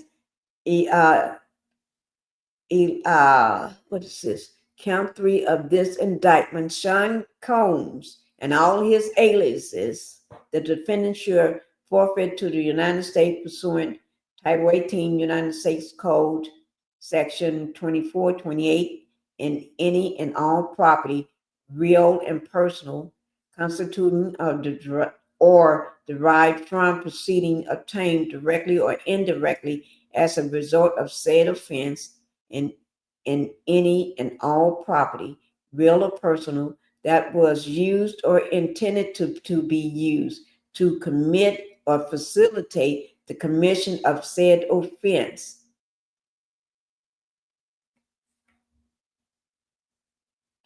Any and all property, real and personal, that constitute or is derived from proceeding traceable to the commission of said offense, including but not limited to a sum of money in the United States currency representing the amount of proceed traceable to the commission of said offense. Okay, let me see. Where are we? Guys, we're on the last page. We're on page 14. Yay, yay, yay. We're on the last page, guys, page 14. Okay? And y'all can look at 14 all you want. Y'all can look at 14. Okay? Y'all can look at 14 all you want. All you want. You can look at it because I am tired. A talking about cannot be located up on the exercise of due diligence. Ooh. B has been transferred or sold to or deposited with a third person. C has been placed beyond the jurisdiction of the court. Ooh wee. Somebody getting in trouble. D has been substantially diminished in value. Or E has been commingling with other properties which cannot be subdivided without difficulty. Only, I think somebody's doing things. I think somebody's doing things they shouldn't be doing. Okay, it is intent. It is the intent of the United States to pursuant to Title 18, United States Code, Section 1963 M, Title 21, United States Code. I'm tired of reading these codes to seek fortitude of any other property of the defendant up to the value of the amount fortitude property. Okay, that's it. Now, all these titles, y'all gonna have to figure them out. I ain't gonna do that. United States Attorney, right there at the bottom, Mr. Williams. Okay, thank you, thank you, thank you. We just got through with, and the reason why I did that, went through that with you all, is because we are at the last days. Starting tomorrow and Tuesday, we're going to be at the last days. The jury get they get to deliberate. They get the charges tomorrow. They get the charges. Sean Diddy charges tomorrow, and they're going to do deliberation tomorrow. And we may get an answer, a verdict tomorrow or Tuesday. I'm looking at one Tuesday, but I'd be happy to get one tomorrow. They can go in there and come right on out and say, guilty, all I'm concerned. Okay? Now let's do this here, guys. I need you all to listen to this. Okay? I need y'all to listen to this. Oh, Lord. You are welcome, Miss Helen. Thank you. Now, what we're going to do, we're going to listen to this, okay? This is Suge Knight. Yes, I said Suge Knight. I said Suge Knight. making shocking predictions in Diddy's trial and reveals surprising information about Diddy. Now, he didn't do this last week. He didn't do this last month. He didn't do this Friday. Guess when he did this? Today. Today. Didn't I tell y'all I was going to have y'all another video? Didn't I say yesterday that video shocked us to death? It gave us some real information. And didn't I tell you when I come back tomorrow to do a live, I'm going to have another video for y'all? Yes, I did. I said that. And I'm here to deliver this information. Any videos that I do, that information will be down in my description box below my video. So if you need to go back, you can. Okay? This is with the art of dialogue. I watch him all the time. Okay? So here we go.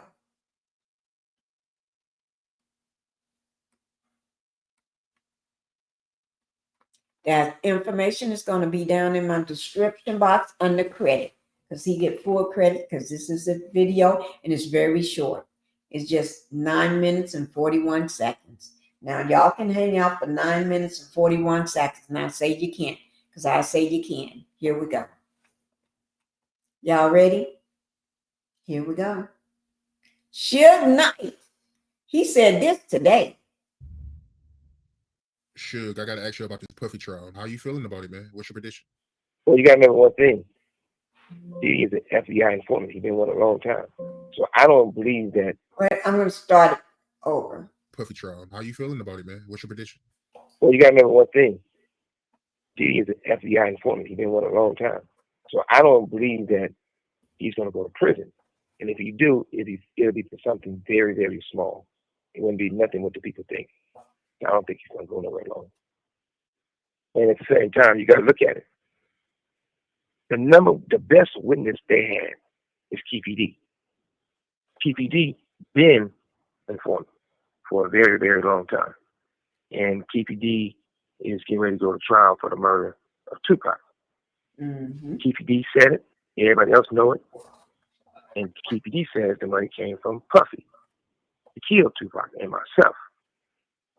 So if they really wanted Puffy that bad, KPD could have deal with them, got on that stand, and broke it down. That'd have been the RICO right there. That'd have been murder for hire right there.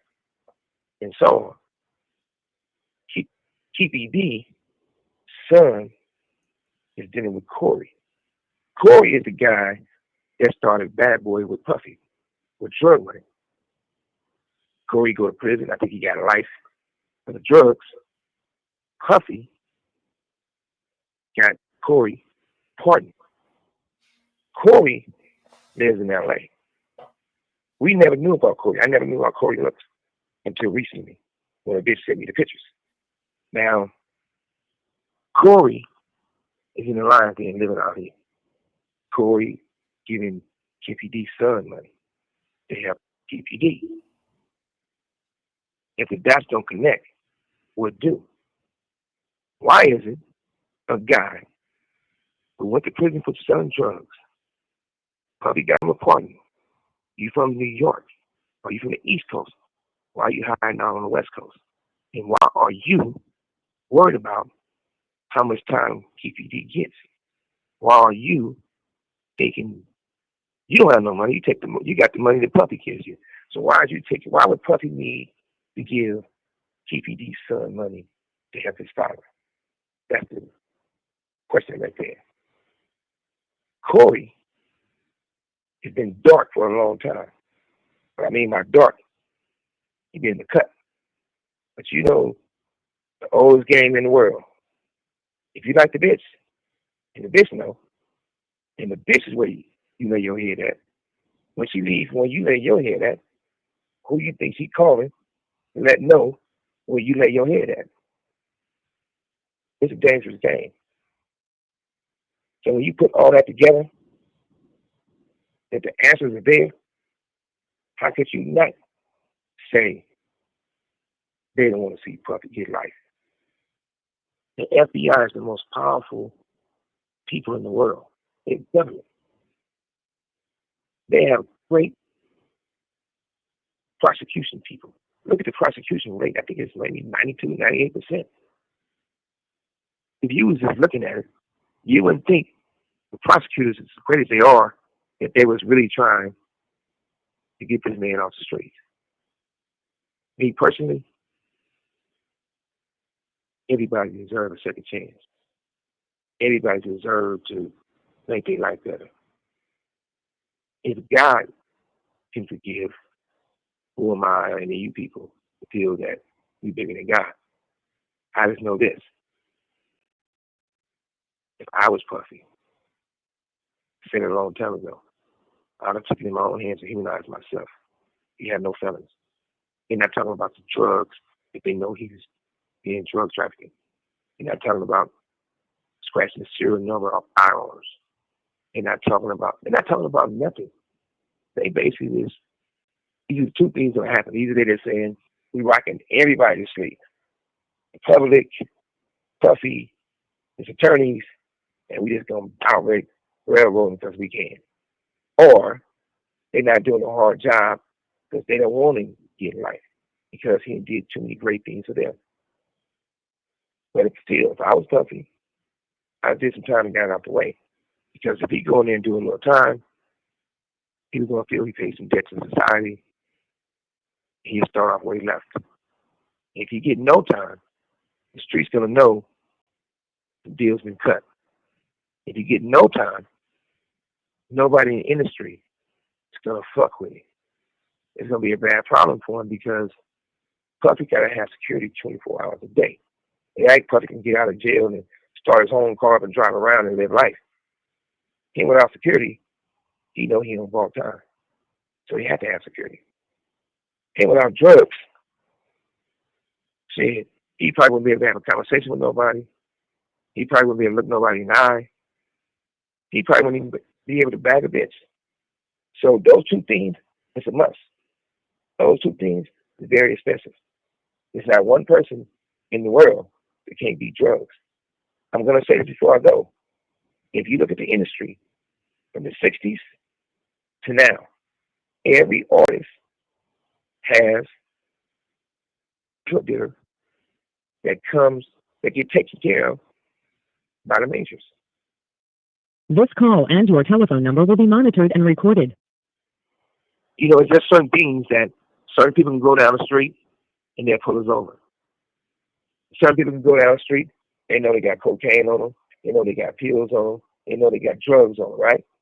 And they know they got guns on them, but they're not gonna fuck with them.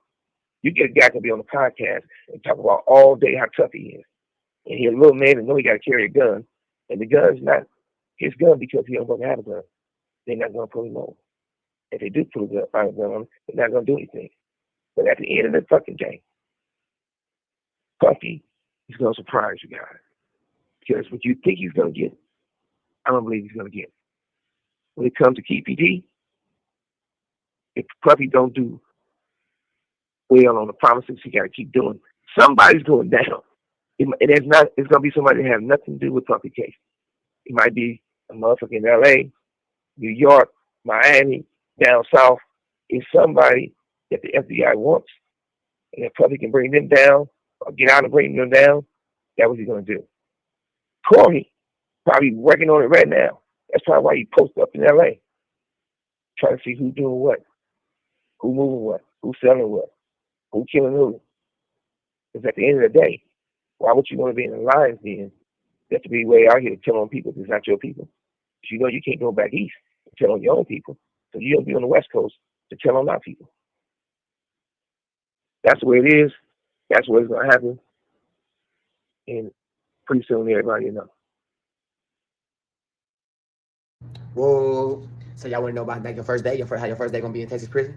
You want to kind of know like how this shit going to go? Like, okay, look, brother. First of all, you going to get on the bus. You're going to leave your county jail. And they're going to tell you, change. You signed for your time already. You're going to get on the bus and you're going to take a ride. That's what they call that long ride, that long trip. You know what I'm saying? And it's going to be a ride like you're going to be handcuffed to somebody else and somebody else you don't know. Ain't no telling what they going down, what they in there for. You know what I'm saying? But you're going to be on this bus, brother. You know what I'm saying? And you're gonna be on this bus ride, you're gonna be riding, and you know, some people be on there talking about what unit they come from, what their crime was, what they did. But you know, then you're gonna have some people that's just gonna be quiet. You feel me? Getting their thoughts together. Because you're going to the big house. You know what I'm saying? You're going to where people, you're not in the county no more, where you can bind out people in there for petty crimes. Some people in there for serious crimes, but most people in there for petty crimes. Now you on your way to a real unit. And when I say a real unit in Texas, I'm speaking about Beto, Ferguson, Telford, Styles, McConnell, Briscoe, Rhodes, Clemens, Bill Clemens, Baby Clemens. We're talking about a real unit where you finna go somewhere where you're in a cell. You're not in dormitory. It's not bunks. I be seeing a lot of units like around the world, like other prisons around the world, where it be bunks, and that's dangerous though. But like in Texas, when you want a real unit, you are in a cell. You are in a cell with a setting. You know what I'm saying? So you handcuffed on the bus, and you get there. And as soon as you get there, it's Operation Emasculate. It's Operation Break a Man Down. Like that's what the white people got going on down there in that system, brother. They're trying to break you down through the door. Like that's what I mean, brother. When you get off the bus, you get chained to an unman. They unchain you. From there, you get naked. Like, no. It's going to be about maybe 30 of y'all to 50 of y'all. They tell you get butt naked. Like, you're going to get butt naked next to another nigga you don't know. And you're going to be there with your hands over your bars. And they're going to tell you, no, put your hands by your side. And right there at the back door that you pull up on, you get searched under your nuts. They're going to tell you to squat and cough. They're going to be all in your ass, making sure you ain't bringing nothing. They all under your balls. You know what I'm saying? They trying to see behind your ears. They run your hand through your hair. You know what I'm saying? Then they tell you line up. They say nuts to butts. That's what they say. Get nuts to butts. So you lined up with a man in front of you butt naked, and a man behind you butt naked, a stranger you don't know. So you like, nigga, like, you know what I'm saying? Brother, they do shit to where you like, bro, it's people in the world that probably never been in prison that's on some, nigga, I ain't going through that, nigga. Like, gangsters, like, I'm looking at when I first went down, I'm young, nigga. I'm looking at other niggas like, nigga, y'all going for this? This is normal, like, I'm fucked up like this, but this is what happens. Boom, from there, you go in the building, bro. You go in the building, you go through the system, you go in a bullpen. You know what I'm saying? I want to say they give you a jumper, but as you going in, you get your jumper. You go in the bullpen naked with these strangers. We're probably like 20 a piece in the bullpen. And you get in your clothes. They bring in your clothes. They already know what size you're ready. Bring your clothes. You put your clothes on now. After some time, though, you ain't here butt naked with these niggas for a little minute. You know what I'm saying? Which is regular in prison because you go into the shower with 30 other niggas and you butt naked. That's what you in there. That's a everyday thing. You know what I'm saying? You in there. So anyway, make a long story short, after that, they cut your hair bald. They cut all your hair off. They shave all your face and cut all your hair off. Everybody's skinhead in that hole. I'm talking about Operation Emasculate. A man, like they just want everybody to look the same. They don't want you to look no different from nobody. They don't want you to be handsome for them whole nothing. You know what I'm saying? That's your first day in prison. You ain't even walked down the hall yet and went to your block. Okay, boy, you get your shit. You walk down the hall, you go to your block. You solo? Because they asking where do you bang and where are you from? You know what I'm saying? Those are the two questions being asked. Which one get asked first and second depending on what region you in Texas. Because some units in Texas are cityplex units. So it's going to be the first thing you're going to get asked is where you from. Because it's Dallas, Houston, Austin, San Antonio, Valley, Corpus. So depending on what region you're in, it's going to be determined what question get asked first. But both of them questions get asked, gang. Both of them questions get asked. Now, if you land on a certain region in Texas, North Texas, South Texas, East Texas, West Texas, then the first question might be what you bang first. But both of them questions get asked. After it's what you bang, then it's where you from.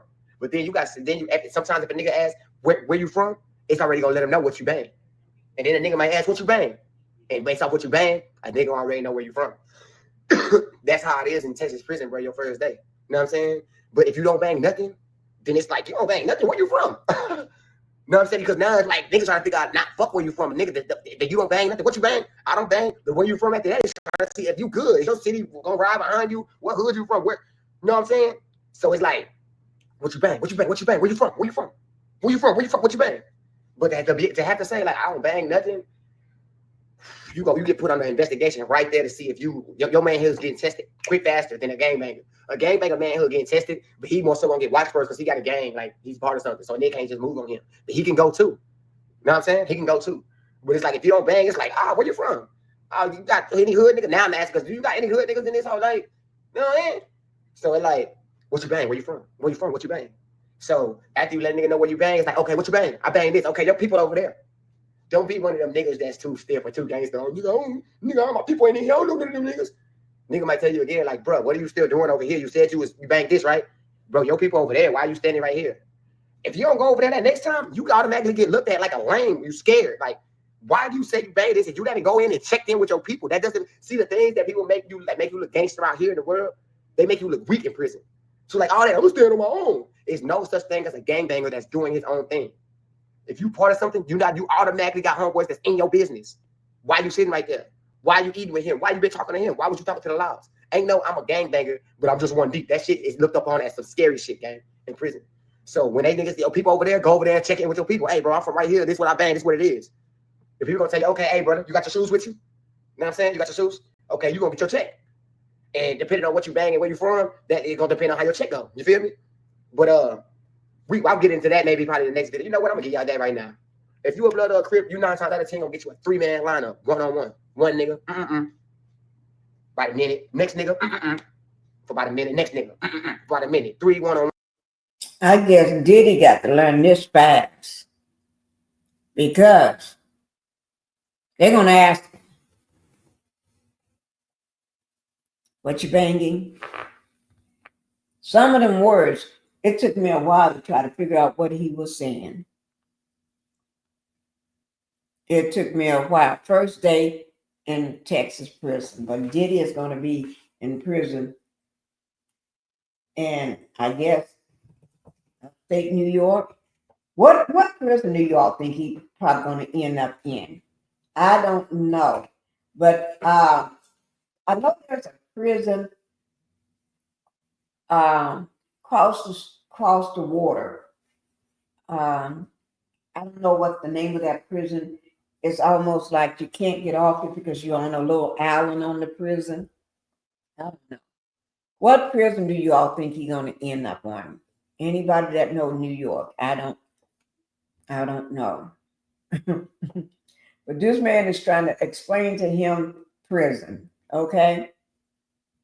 Prison life. Okay, he was doing a good job. But let me show you all this. I definitely want to show you all this here. This is with TMZ TV. Okay. Y'all remember the stylist, Dante Nash, the stylist. Okay. But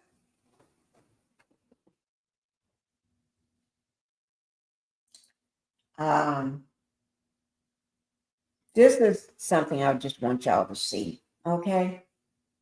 I had it in the lineup for us to see this video.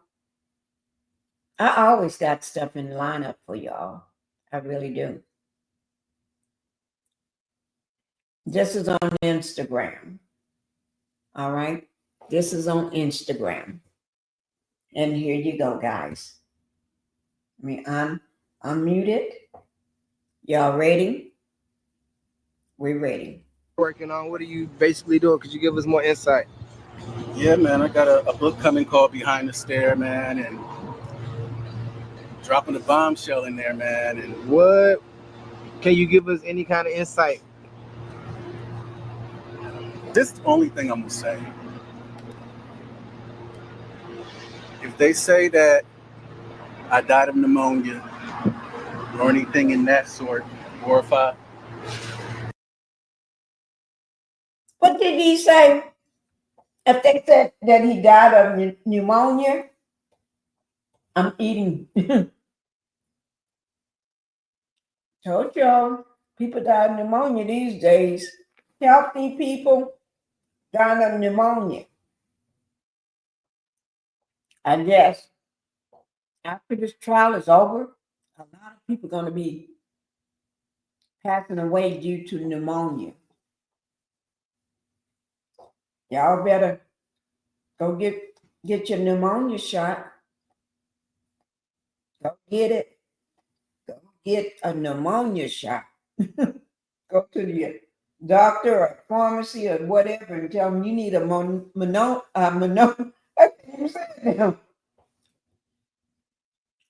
y'all better go get it. Okay. mysteriously end up missing somewhere, you know why? Because what's in the book, man. I'm that guy who stood up to the monster, man. Right. Okay. And could you, at the end of the day, right, who would you be referring to as the monster, I guess? Sean Diddy Combs. Oh, okay. Straight up, Sean Diddy Combs. All right. He's the devil. Right. And at the end of the day, We're gonna see how the court case goes. Okay. But at the end of the day, man, I'm gonna speak truth, stuff that's never been revealed before. Right. Everybody think that stare was just for TV. Nah, man. Right. This Oh wait, is for- the stare you talking about, the viral stare that y'all. Viral stare from the floor, bro. Okay. Oh, right. Yeah, from the Yeah. floor, bro. So did that, or so something? There's something. There was something bigger to this stare, basically. It wasn't just you was looking at him crazy. Absolutely. And that's what's gonna finally be told. So this book is for those who said, you know what, there's something deeper about this. Huh. Yeah. The day. Thank you for being here. Thank you. Sorry, I'm just getting here. That doesn't matter. You're here. Like number 24. Thank you, sweetie. And I'll do a replay. Okay. All right. I can understand. I hope you enjoyed the video, the live last night. It was really, really good to me. I really enjoyed that and had a lot of fun. So I was bringing it to y'all again tonight. Okay. All right. How did I get off him? Let me go back and find him. Oh, here it is. Basically, doing. Could you give us more insight? Yeah, man, I got a book coming called Behind the Stare, man, and dropping a bombshell in there, man. And What? Can you give us any kind of insight? this is the only thing I'm gonna say. If they say that I died of pneumonia or anything in that sort, or if I mysteriously end up missing somewhere, you know why. Because what's in the book, man. I'm that guy who stood up Right. to the monster, man. Right. Okay. And Could you? at the end of the day, Right. Who would you be referring to as the monster? I guess. Sean Diddy Combs. Oh. Okay. Straight up, Sean Diddy Combs. All right. He's the devil. Right. And at the end of the day, we're gonna see how the court case goes. Okay. But at the end of the day, man, I'm gonna speak truth, stuff that's never been revealed before. Right. Everybody think that stare was just for TV. Nah, man. Right. This Oh wait, is the stare you talking about, the viral stare that y'all. Viral stare from the floor, bro. Okay. Oh. Right. Yeah, from the Yeah. floor, bro. So did that, or so something? There's something. There was something bigger to this stare, basically. It wasn't just you was looking at him crazy. Absolutely. And that's what's gonna finally be told. So this book is for those who said, you know what, there's something deeper about this. Huh. Yeah. The day before, I was invited to a party that I didn't show up to. Oh what? Wow. Andre Harrell came to my hotel and told me I need to be at this party. Oh wow. Yeah. God bless his soul. But, you know, Diddy had his workers. Right. And I said, I'm filming in the morning. I'm not going to no party. For what? They said, if you want to win this show, you need to be at this party. So that stare was literally like, my God, we really playing this game? Huh. Yeah, man. So the thing is though, what came after? Right. What came after all that? What did come after? Because did it affect your career by not going to this party? Okay. Definitely. One thing about Diddy, he hates the word no. He don't like being told no, bro. Huh. So you told him no. Absolutely. I didn't show up to the party. Did you not at all go to any parties that he had? None of his So you've never been to a Diddy party? Never been to a puff party. Okay.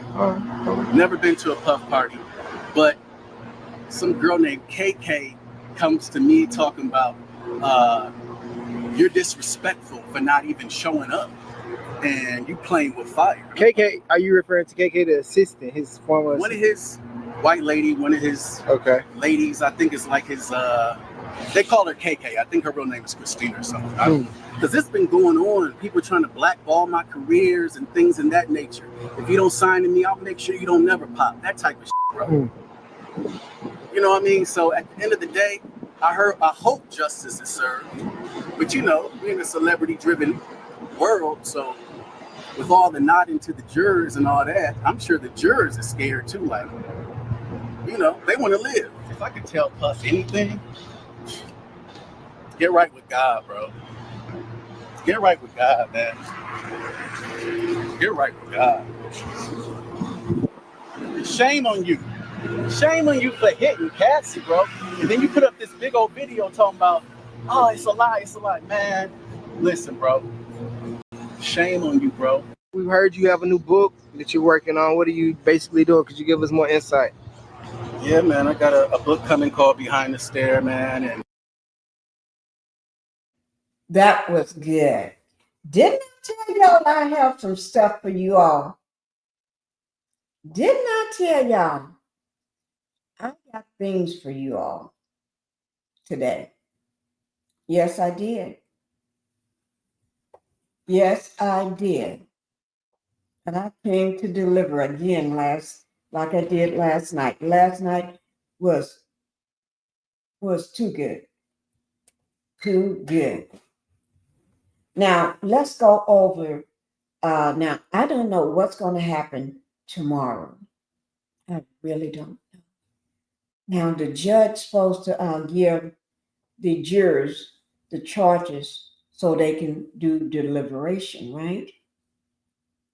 And then that's on Monday. Now, on Tuesday, we may get a verdict, we may not. We may get a verdict on Monday.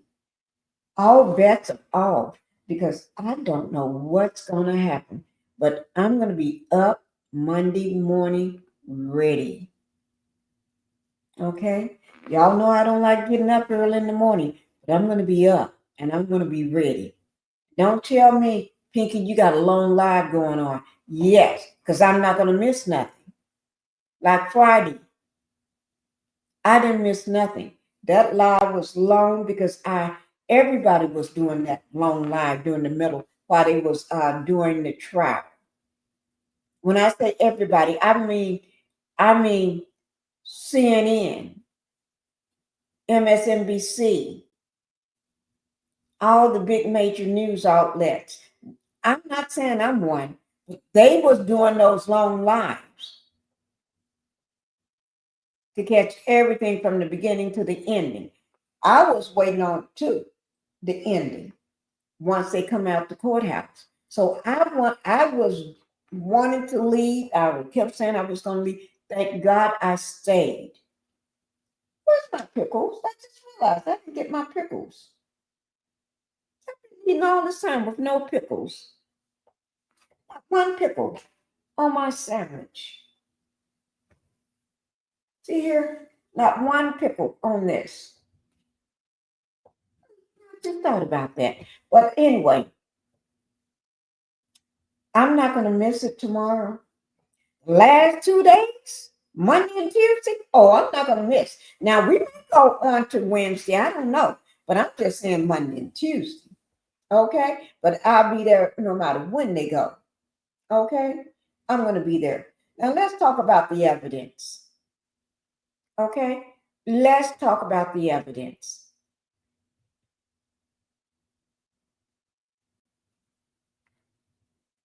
Okay. We're going to talk about these evidence. This is what USA Today. Okay? Okay. The most shocking evidence photos of the Sean Diddy Combs trial, from GUNS to baby oil, to the pow to the baby oil.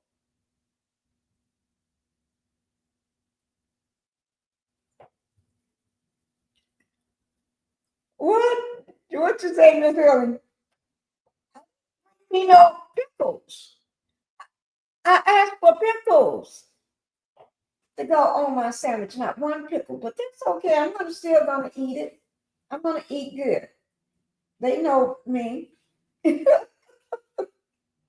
Okay. When I put my avatar up, that means I'm eating. But we're going to talk about this evidence here, and I'm going to be eating at the same time. So you see, the first thing is Kid Cudi's car, right? Yes, you do. Kid Cudi's car.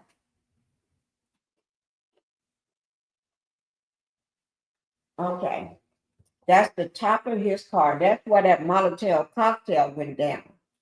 They split that roof. Now, it said the government put forth an array of evidence during this case against Sean Diddy Combs, who faces federal sex crime charges. There were these are some of the shocking photos of the evidence during the New York trial, including photos of a Porsche owned by rapper Kid Cudi that was set on fire in 2012. Okay, so let's look at them. And you can tell that they all got it in the right-hand corner at the bottom. They got that little tag on it, that little sticky government exhibit. It says government exhibit, and then they have the exhibit number. So we're going to look through those. That's the inside of the car. And you can see the bottle still sitting in there.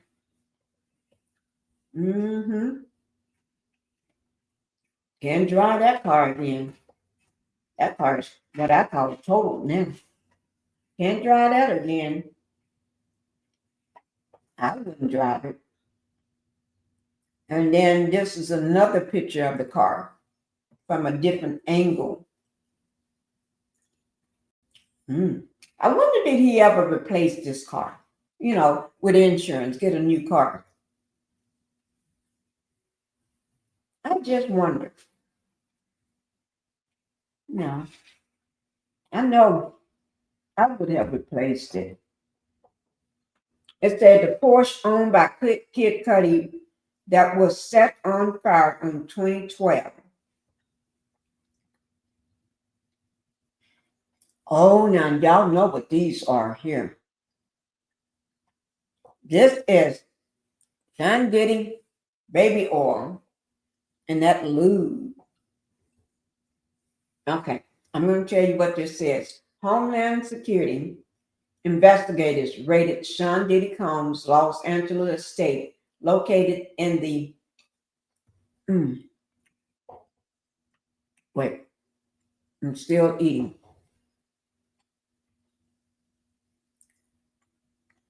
You spoiled. Oh, okay. I'm sure he did. Okay. Okay.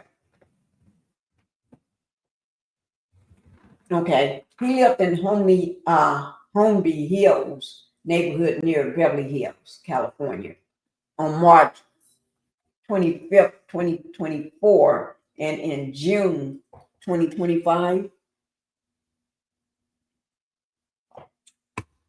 The prosecutors for Sean's criminal case shared photos from the raid with jurors, appearing to show lubricant, firearms, powders, unspecified powders, and dozens of bottles of baby oil. Y'all see that? He got nice case. He got his baby oil in it. And then this looks like a drawer. Yeah, it is a drawer pulled out, and it's showing all the lubricant and 2 bottles of baby oil in there. But look at all that lubricant. He got more lubricant. Oh my Lord. And somebody said that lubricant, he used it to rub himself down so it can slide and glide easily. But don't baby oil do the same thing? Yeah, I'm asking y'all, don't baby oil do the same thing? It helps you to slide and glide easily, right? Or otherwise, it just make you slip and sliding. You be slipping all over the floor. You be trying to rub yourself down, and you be slipping and sliding, rubbing, slipping and sliding all over the floor. The bottles of baby oil and the lubricant found in March 2024 raid on Sean's Los Angeles estate. So he had it at the Los Angeles estate, plus at the Miami home too. Oh, Lord, this man got baby oil everywhere. Stacks of baby oil. Y'all see all this baby oil? Huh? Y'all see all this baby oil? Stacks of it. And lined up like you go into a store. You know how in a store they got it line by line. Ooh, my Lord. Baby oil, bottles of baby oil found in March 2024 raid at the Los Angeles estate. Let's see what's in the boxes here. Boxes found in March 2024 raid on Sean Los Angeles estate. I wonder, is this baby oil too? I can't read the type on the boxes. It's either baby oil or lubricant. It's one of them. And I bet you this is some of the baby oil boxes. He get this stuff shipped in, boy. And then we got, see, these are the evidence. And this is, okay, y'all, these are the pow-pows, okay? Firearms found in March 2024 raid on Sean's Los Angeles estate. These are the pow-pows, okay? These are some of the pow-pows that was found. And y'all can see them sitting in the chair right here. They're sitting in this chair right here. There's some. Oh my God, look at all of these here. He shouldn't be having this. Firearms found in March 2024 raid of Los Angeles. Oh, so this is in California state too. What are you trying to do? A vest, bulletproof vest. Oh my God. Firearms and gun paraphernalia found in March 2024 raid of Sean's LA home. Y'all see that the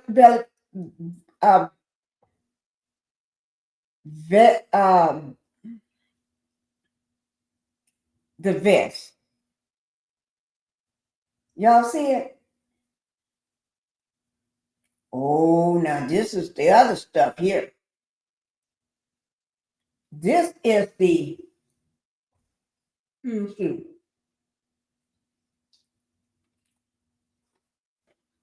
this is unspecified powder found in March 2024 raid in LA. Let me see. Let me see. 1, 2, 3, 4, 5, 6, 7. It's 7 small bags. Then they got the big bag with the yellow paper in it. Then they got a Homeland Security bag next to it. And then they have writing, a piece of paper with writing on it. I guess that's the detail, all the different stuff in these bags. Y'all see that? This is too much. Too much. So this is the evidence. Okay, now what do we have here? You see what say LA? So I guess that means the LA home 2024 0266. Now what the 0266 means, I don't know. Evidence found in March 2024 of Combs LA estate. I don't know what that is. Do anybody may have a guess of what this is? Do anybody know what this the stuff is with the what a white paper, yellow paper is? Because they didn't put a name on what it is. And I'm just wondering, Do anybody know what that is? If you do, let me know. Then we got the Sean Diddy Combs was arrested September 16, 2024 at the Park Hyatt Hotel in New York.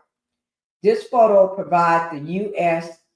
Attorney's Office for the Southern District of New York, shows Homeland Security investigation discoveries in the room where he had been staying. Oh, this is the stuff that's in his room. So this is what Sean Diddy Combs had in his room when they arrested him downstairs. You remember downstairs as he was coming into the lobby of the hotel, they arrested him. Oh my God. Now you know you're getting ready to go turn yourself in. That he flew to New York so he can turn himself in, but he didn't get a chance to. They did a surprise maneuver on him. They went picked him up early, right? But you shouldn't be taking no drugs with you. He got drugs with him at the hotel room.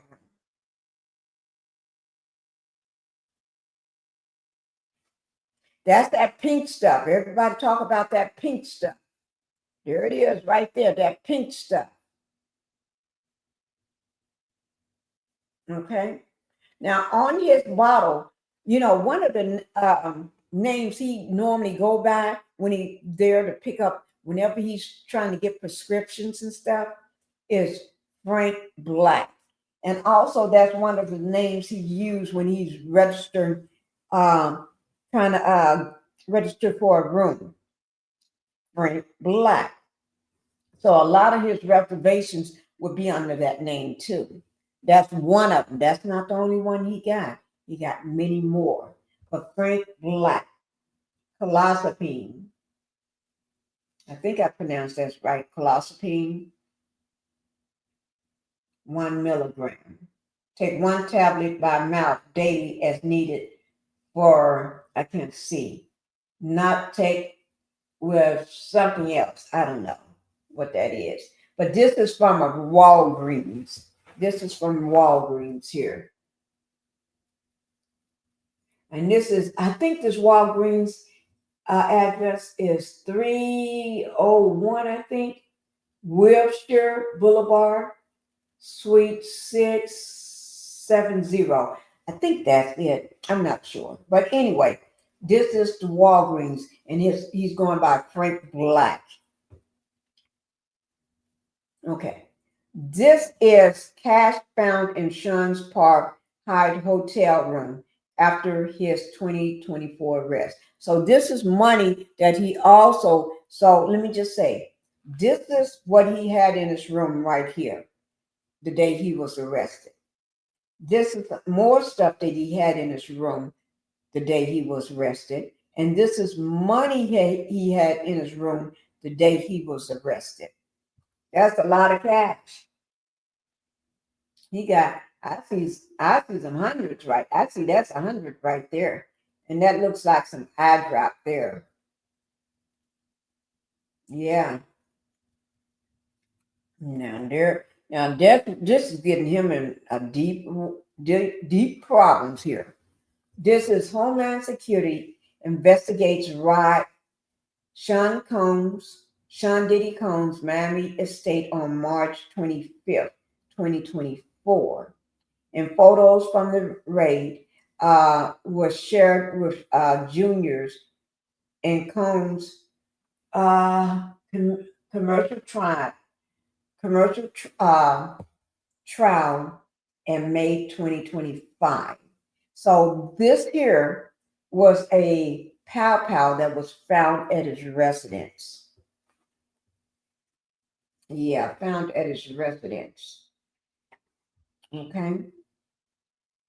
Now this, let me see what I'm trying to read the bag and see what the bag says. I can't read it. I can't see it that good. But anyway, this is a pow. Okay. Found March 24th at Sean Combs' house in Miami when they did that raid. Those are bullets in there too. It's a pow, but those are bullets there. Y'all see them bullets right there? Mm-hmm. Oh Lord, this man getting this. He got more stuff. Okay. These are some more pows found in March 24th raid on Combs Miami estate. He got more pows than a man know what to do with. You see that?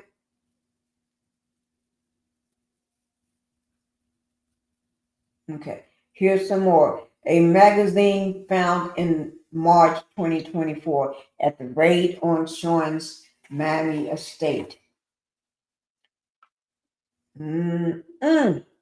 Yeah, I'm just showing you the evidence. At least I can do for you since we've been going through this for a long time now, guys. We've been working through this. Okay, now this is the baby oil and the lubricant found March 2024 at the raid at his Miami home. See? And he even got the little ducky. I want y'all to see that little ducky. And let me tell you, see that little ducky, that little yellow ducky with the green head and orange beak? It's two of them. You got two yellow duckies, right? Right after they showed this picture, okay, let me tell you, Tim. Right after they showed this picture, that little ducky became famous all over again. Became famous because of being in Diddy's box of lubricants and baby oil.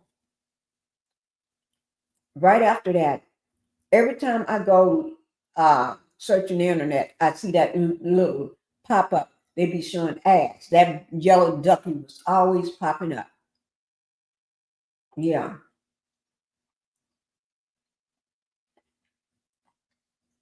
Okay, this is another evidence found in March 2024 raid on Sean's Miami estate. So this is another.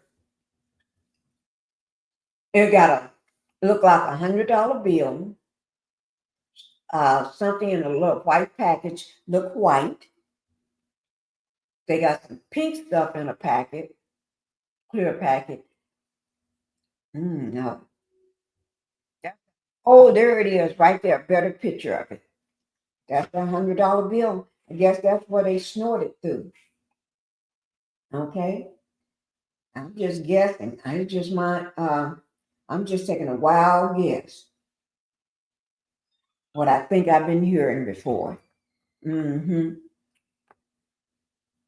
This is some unspecified powder and cash found in the March 2024 raid at Sean's Miami estate.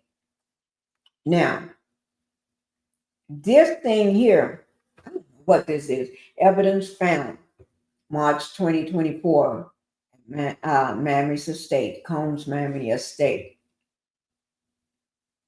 I don't know what that is. And I see the second word, it says honey. I can't really figure it out. But whatever that means, I don't know. It must be important because they took a picture of it. Now, evidence found March 24th at his home in Miami. What is that? Are those rocks? Are those rocks? Okay, good night, sweet tea. Thank you for being here. Love you. Have a good sleep. Those ducks are what? Are you serious? Those yellow ducks that we was just looking at. Those yellow ducks are vibrators. Oh my God. See, I just learned something. Y'all see these yellow ducks? Here's two of them. I just learned something. What are these guys? It looks like rocks. I don't know, but I really want to know, what are these? Anybody can tell me, let me know what those are. And these look like some brown pills here. These are evidence found also in the March 2024 raid at his home in Miami. They're brown. I know there ain't no vitamins. He ain't got time to be fooling with no vitamins. Oh, Lord. And these are some more little pills. But first, before you see the pills, there's something in this little plastic bag. They look purplish, a lavender. Look like stones or something. Y'all see those? And then over here on this yellow thing, yellow cloth, there's some pills. There's 5 of them. 5 of them. These are found. These are, it said pills found in March 2024 raid in Combs, Miami estate. So these are pills. Now that's Diddy's box. This is Diddy's box, guys. This is evidence found in March 2024 raid in Miami. That's Diddy's. What I said, that's Diddy box. Yeah, that's Diddy box. Okay, here's the box open. So with the box being open, we got, okay, it's marijuana. Okay, they got marijuana in it. Drug paraphernalia found in March 2024 raid on Sean Miami estate. So that big old bag y'all see, that's marijuana. I hope I said it good enough because I'm eating. Okay. But then they got some boots. Now, don't ask me why they got these big old boots. These boots look like the boots. Well, they look better than the boots Kanye wear. Kanye West, his boots are ugly. Now, these ain't cute, but they look better than the ones that he wear. This is evidence found in March raid again. Now, what are these? I don't know. They look like phones. They look like phones, cell phones. These 3 things here. Oh my God. Here we go, guys. We got the blue pills. We got 5 of the blue pills. We got 5 of the pink pills. Then you got some type of brownish color. One looking yellow and 2 white pills. And then these 2 little white ones here. Then you got a long capsule looking white one. That one looks yellow. But that's it about all the evidence. That's it about the evidence, guys. Let me make sure I got everything that I was going to make sure y'all have.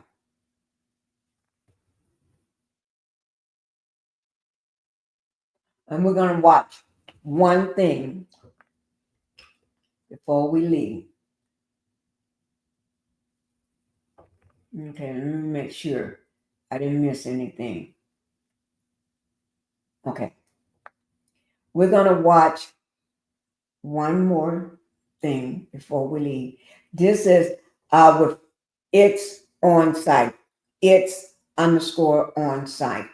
This is So I'll let you all watch it. Okay. Let me just get it pulled up. Mm-mm.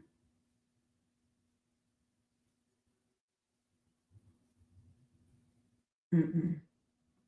Let me make sure I get it.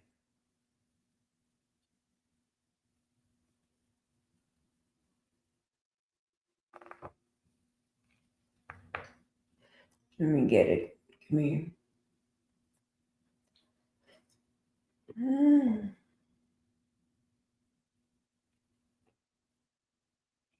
Mm, mm, mm. Trying to make sure I get the last one before we go to bed, guys. Okay, y'all ready? Let me get it ready for you.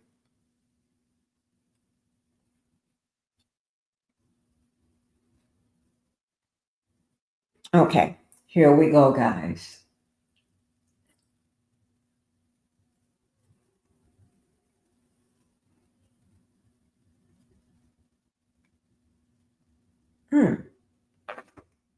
Prequel. I thought it was white man. What? Let me get that one down.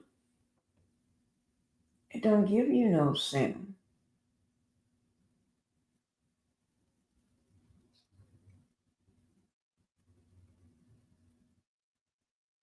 It didn't.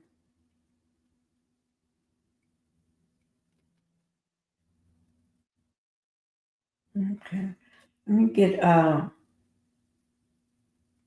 rid of that one. Just give me 1 second again.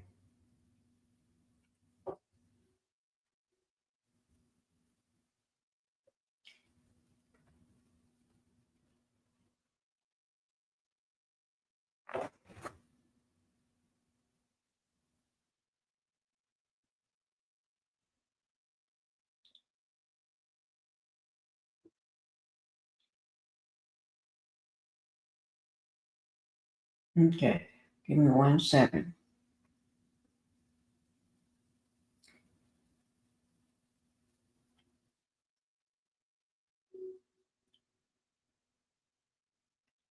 Have y'all noticed Diddy been putting on a lot of videos lately himself? Coming from his camp, he's been putting on a lot of videos. A lot of videos. And those videos is him trying to persuade. What he's trying to do is persuade the public and everything. That's what I think. That's in my opinion. He's trying to persuade everybody. But you can't persuade everybody. Some people know they're not going to change their mind at all. They know what you did and they're not changing their mind because their mind is set. No matter what you come out with or what you trying to say and everything, they ain't going to change their mind. I'm trying to find it, guys. Y'all just give me 1 second. Just give me, is it? Oh, here it is. Okay. Okay. They've been talking about this for a while. They have. They've been talking about this, and I haven't heard it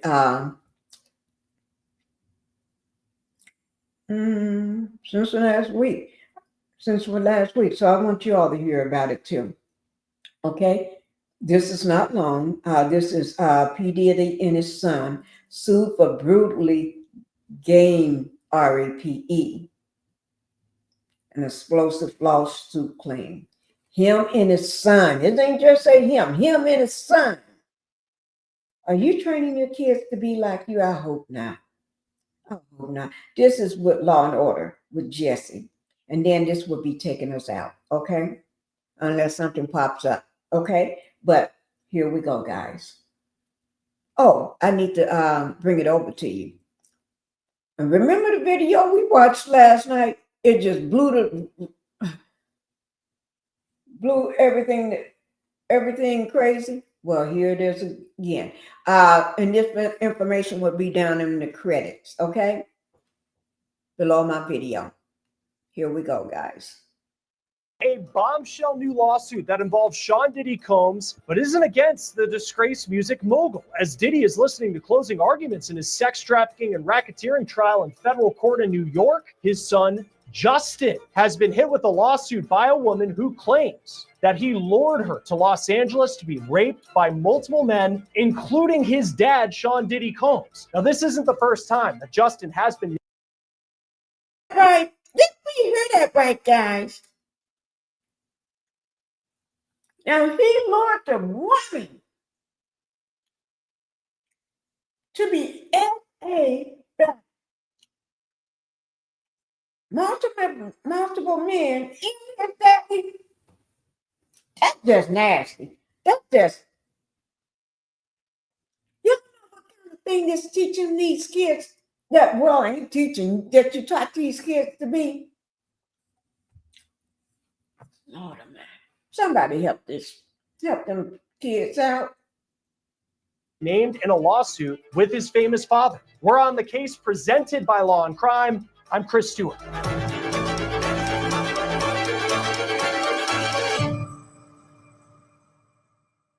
How about the timing of this new lawsuit involving the son of Sean Diddy Combs? It was just in the hours after the government on Thursday finished their closing arguments in the case against the disgraced music mogul that we learned about this new lawsuit against Sean Combs' son, Justin. Justin is one of Diddy's 7 kids. Here he is with his dad's arm around his shoulder. Justin has been in court supporting his dad, just as his siblings have been over the past 7 weeks of testimony. Now, listen, whatever your feelings are on Sean Combs and whether you think he's guilty of the charges that could put him in federal prison for the rest of his life, you just have to think how difficult it must be to hear about all the sexual exploits of their father. But if you believe the allegations I'm about to tell you in this new lawsuit brought against Justin Combs, Justin apparently was very aware of his dad's lifestyle. The new lawsuit that just dropped was filed by a woman from Louisiana who says in 2017, Justin Combs coaxed her to come to LA because she says that Diddy's son promised her a job in the entertainment industry. She claims the two had met on Snapchat, and Justin allegedly asked for explicit pictures, and she sent them. The woman, who's not named in this suit, says when she got to LA, she was raped by several men, including a certain music mogul now at the center of this high-profile, historic trial in federal court in Lower Manhattan. Yes, Sean Diddy Combs. The alleged victim claims that Justin invited her out west for a weekend to talk about her career. But when she got there, she says she was kept in a house in Beverly Hills. And according to the lawsuit, things seemed fine at first, but when she allegedly asked Justin Combs if they were going to leave the house, he said no. She claims that Justin Combs offered her alcohol, pills, and weed, and she thinks that the weed was laced. Now, you can see in those allegations some of the comparisons in this lawsuit to the so-called freak-offs that we have been hearing about for weeks at the center of the Sean Diddy Combs sex trafficking and racketeering trial. The woman says after she took the drugs, 3 men entered the house and all of them were wearing masks. Now, it's unclear what kind of masks the men were wearing, but when I read that part, I thought about the testimony of Sheree Hayes in the Sean Diddy Combs trial, the escort known as the Punisher. He testified that during a freak-off, Sean Combs allegedly wore a face covering that he likened to a Muslim hijab. In the lawsuit against Justin Combs, the alleged victim says that she knew that one of the men was Diddy just because of his mannerisms, but how about this? She also knew it was Diddy because she says that Justin, as his dad, entered the home to allegedly rape a woman that he brought to LA, called Diddy, quote, Pops. Now, we see on Justin's social media that Pops is the phrase that he often uses for his dad. In this lawsuit, the alleged victim claims that she was led to a bedroom where she was allegedly told, quote, you better let this happen or else. Then she says that each man took a turn raping her, calling it a, quote, brutal gang rape. After that, she was taken to an airport on Monday and flown home. Not only is Diddy facing the possibility of spending the rest of his life in prison if convicted of all the charges in his sex trafficking and racketeering trial, there have been nearly 80 lawsuits filed against him in civil court. Many are still active. Several of the lawsuits accuse Diddy of sexual abuse and are filed by people who are not giving their names, just like in this lawsuit that we're talking about. This also isn't the first lawsuit that Justin Combs has recently faced. Justin was named in a suit brought by music producer Rodney Jones, who goes by Little Rod. Rod claims that Diddy coerced him into sexual acts. And you can see the suit also names Justin Combs and accused Justin of covering up a shooting in 2022 at Little Rod's studio in LA with his dad. In May, a judge did dismiss Justin from Little Rod's lawsuit, so he is no longer facing those allegations. As for the lawsuit filed in the hours before his dad's attorneys were to make closing arguments, E! News reports that Diddy's attorneys have denied the allegations, but it's unclear what Justin's response is at the time of this recording. Joining us now is criminal defense attorney Will Corman. Always great to have you on Law and Crime. Thanks for being with us. What stands out to you in this lawsuit that Sean Combs is named, but also his son Justin? Well, it's interesting. I think the connection to Sean Combs is pretty tenuous. You know, we've gone through this all. It almost seems the one connection to Sean Combs they actually put on him is the allegation that Justin called one of the masked men hops during the course of the assault or just before the assault. That's it. The other connection, obviously, is that Sean Combs is Justin Combs' dad. So I think it's a bit of a stretch. You know, again, we're just receiving these documents now. We're just going through this lawsuit now. Perhaps there's more out there, but it really doesn't seem that way. And of course, people who are victims of sexual violence, you want them to get their justice. We have seen dozens of lawsuits filed against Justin's dad in the wake of when he was indicted for the trial that he's on right now.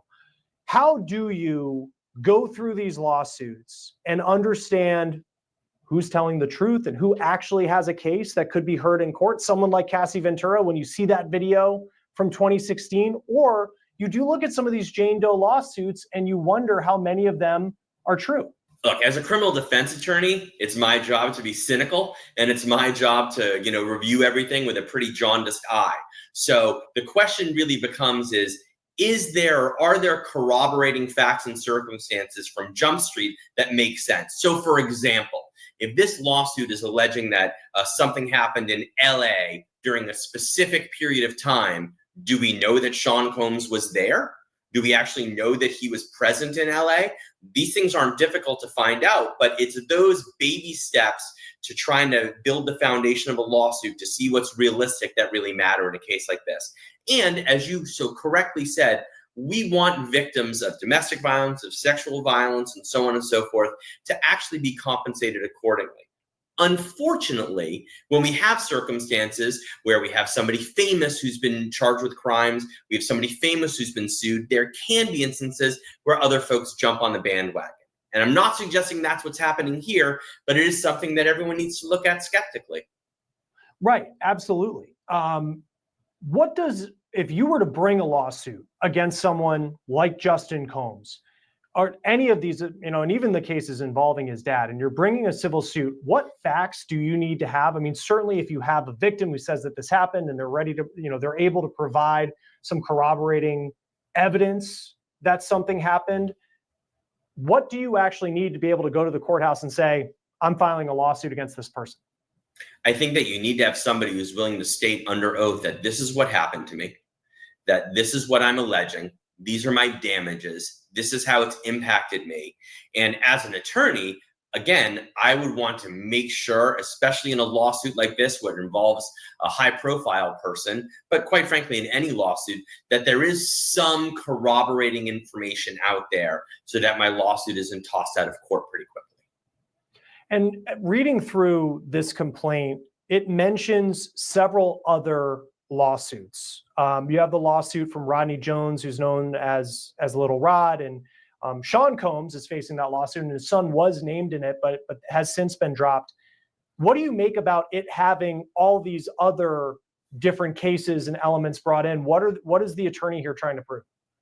Well, it almost appears as if the attorney is saying, where there's smoke, there's fire. So here are all these other lawsuits, and I've reviewed the complaint, and they talk about them in some detail. They don't just list them. They say, this happened on this date, and this person sued Sean Combs here, and this person sued Sean Combs here for this set of facts and circumstances. And they're essentially trying to say, because there's all these other lawsuits, you should give this one a stamp of approval, because again, where there's smoke, there's fire. Tony Busby, his law firm is bringing this. He has been in the civil world a very, very prominent name. For those who don't know him, and you work in criminal defense, what do you know about Tony Busby? Knowing that it's his law firm bringing this, what does that tell you? I don't think that the Busby law firm is taking these allegations lightly. I believe they have the resources to do their own investigations prior to actually filing these suits.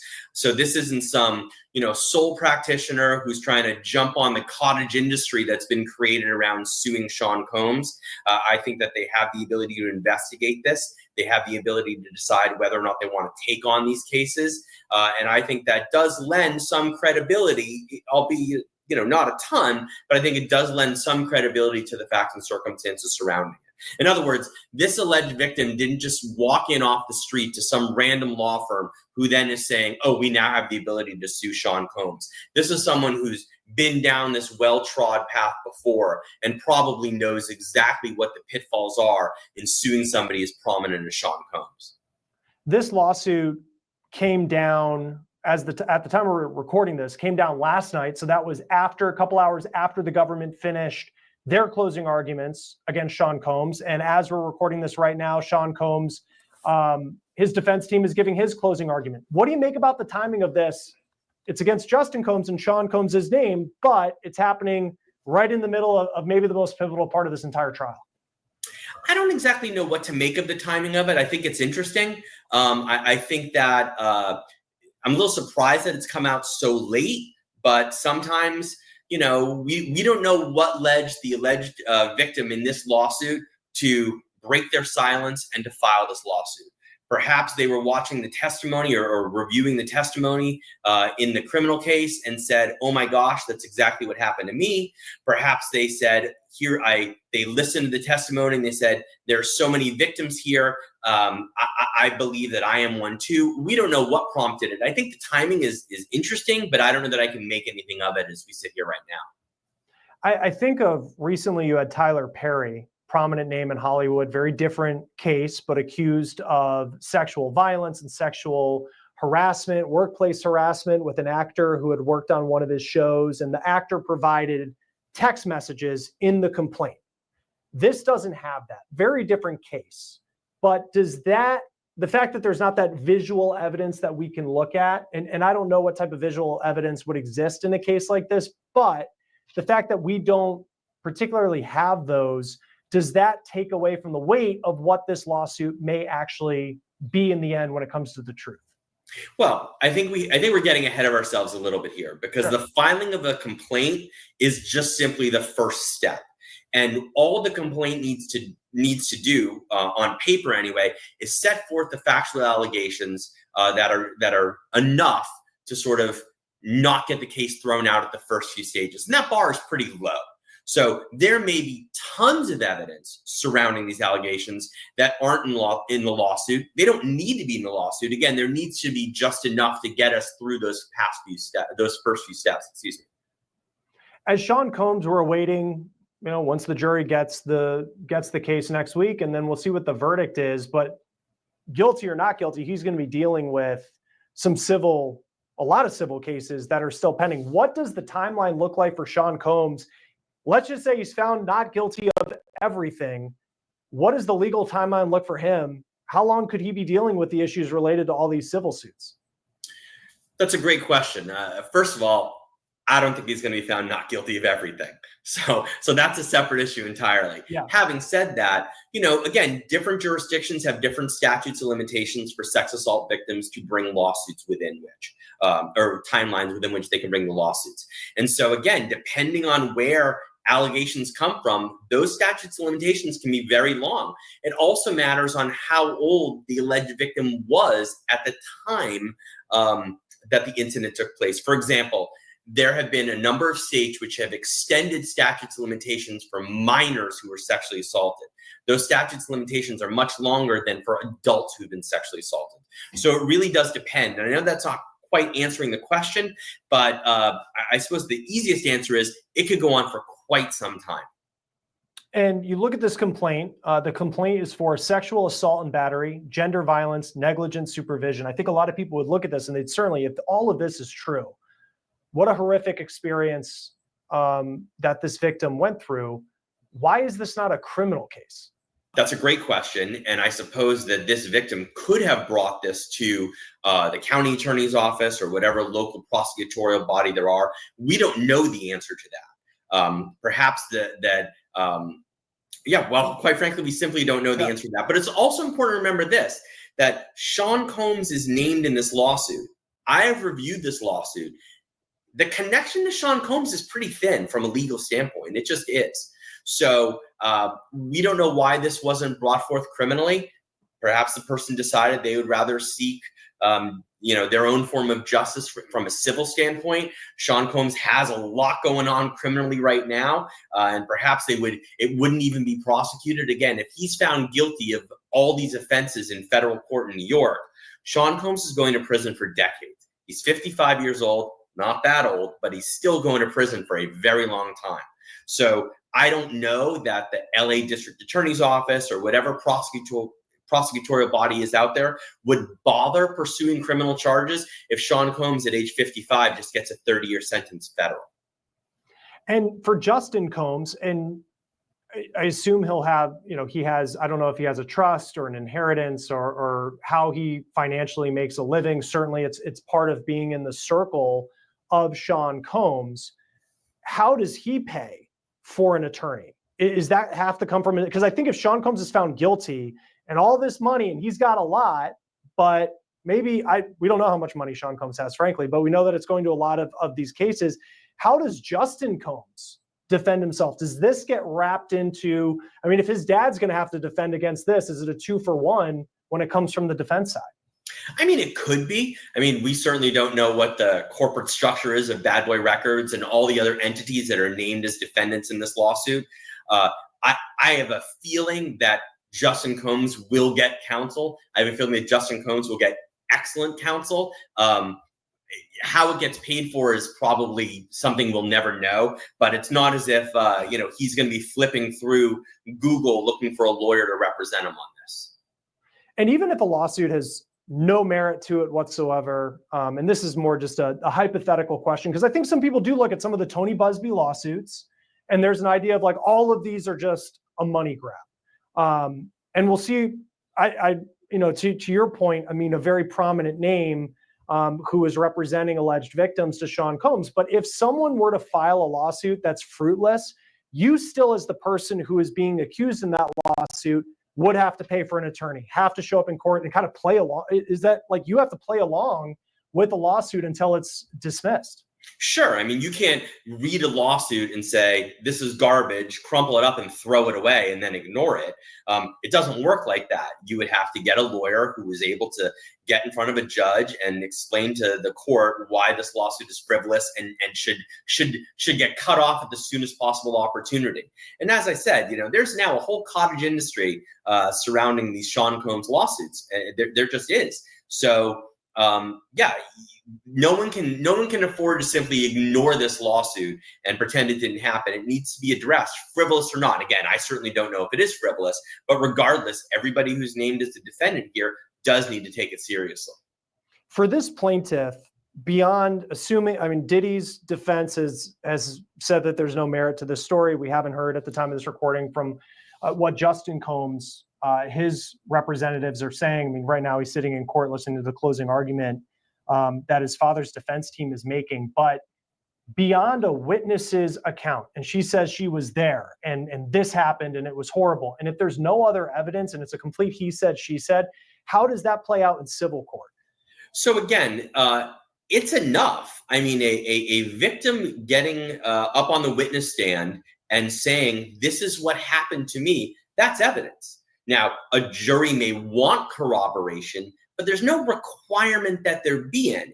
And that's the job of opposing counsel, right? To say, well, how come there's no DNA? How come there's no text messages? Where's all the proof other than the victim's testimony that this happened? And that's what they would argue. But the fact of the matter is it is enough. There's no requirement that there be something else out there, some smoking gun, literal or figurative, to show that this actually happened. If this witness is able to get up on the witness stand, go through direct examination, go through cross-examination, if the jury finds that that person is credible, that's enough. And lastly for you, kind of an on-the-spot question. If you had to guess how much Sean Combs' legal fees are for fighting back on these civil cases, I mean, ballpark, what would you think? Are we talking about just the civil cases? Or are we gonna Well, let's start with civil first, because then he has, you know, the starting, like the all-star team of lawyers on his criminal side as well, and I'm sure that's not cheap. The 2025 dream team, as it were. Right. I can't even begin to imagine what this looks like. I just can't. I mean, we're talking about tens of millions of dollars at a base level. $100 million if we're throwing in the criminal cases. I mean, there's a lot. There's a lot. Yeah, it is. Because I think too, like, even if you were to, you know, not be able to afford a top flight lawyer for even one of these cases, and that lawyer, you know, doesn't win in court, and Sean Combs is found guilty of one of these sexual assaults that he's accused of, I mean, the reputation there, on top of everything happening in the criminal case, would be damning. So it's a lot of money, to say the least. We'll see how this one plays out. Will Corman, it's always great to have you on Law and Crime. Thanks for joining us. Thank you. That will do it for On the Case, presented by Law and Crime. Subscribe to us on YouTube and Spotify. I'm Chris Stewart.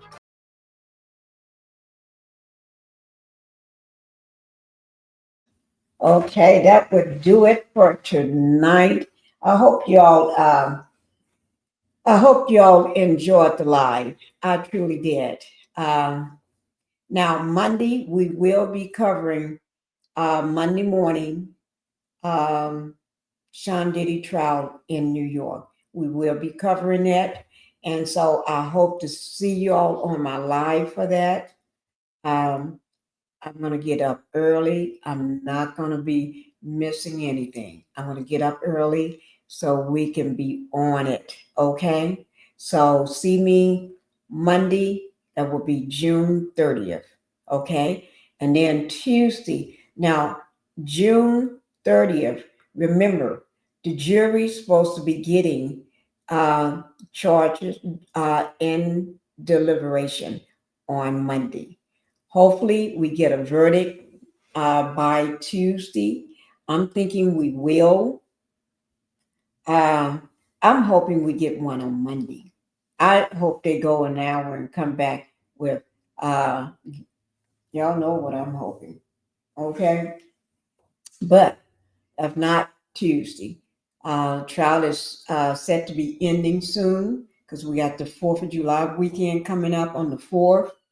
And so, guys, be with me tomorrow.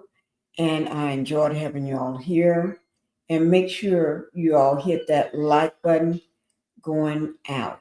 If you have not hit it yet, hit it going out. And go ahead and subscribe to my channel. Thank you all for being here. All right. And you all know how we do it. Diddy, now we asked, were there any threats if he walks?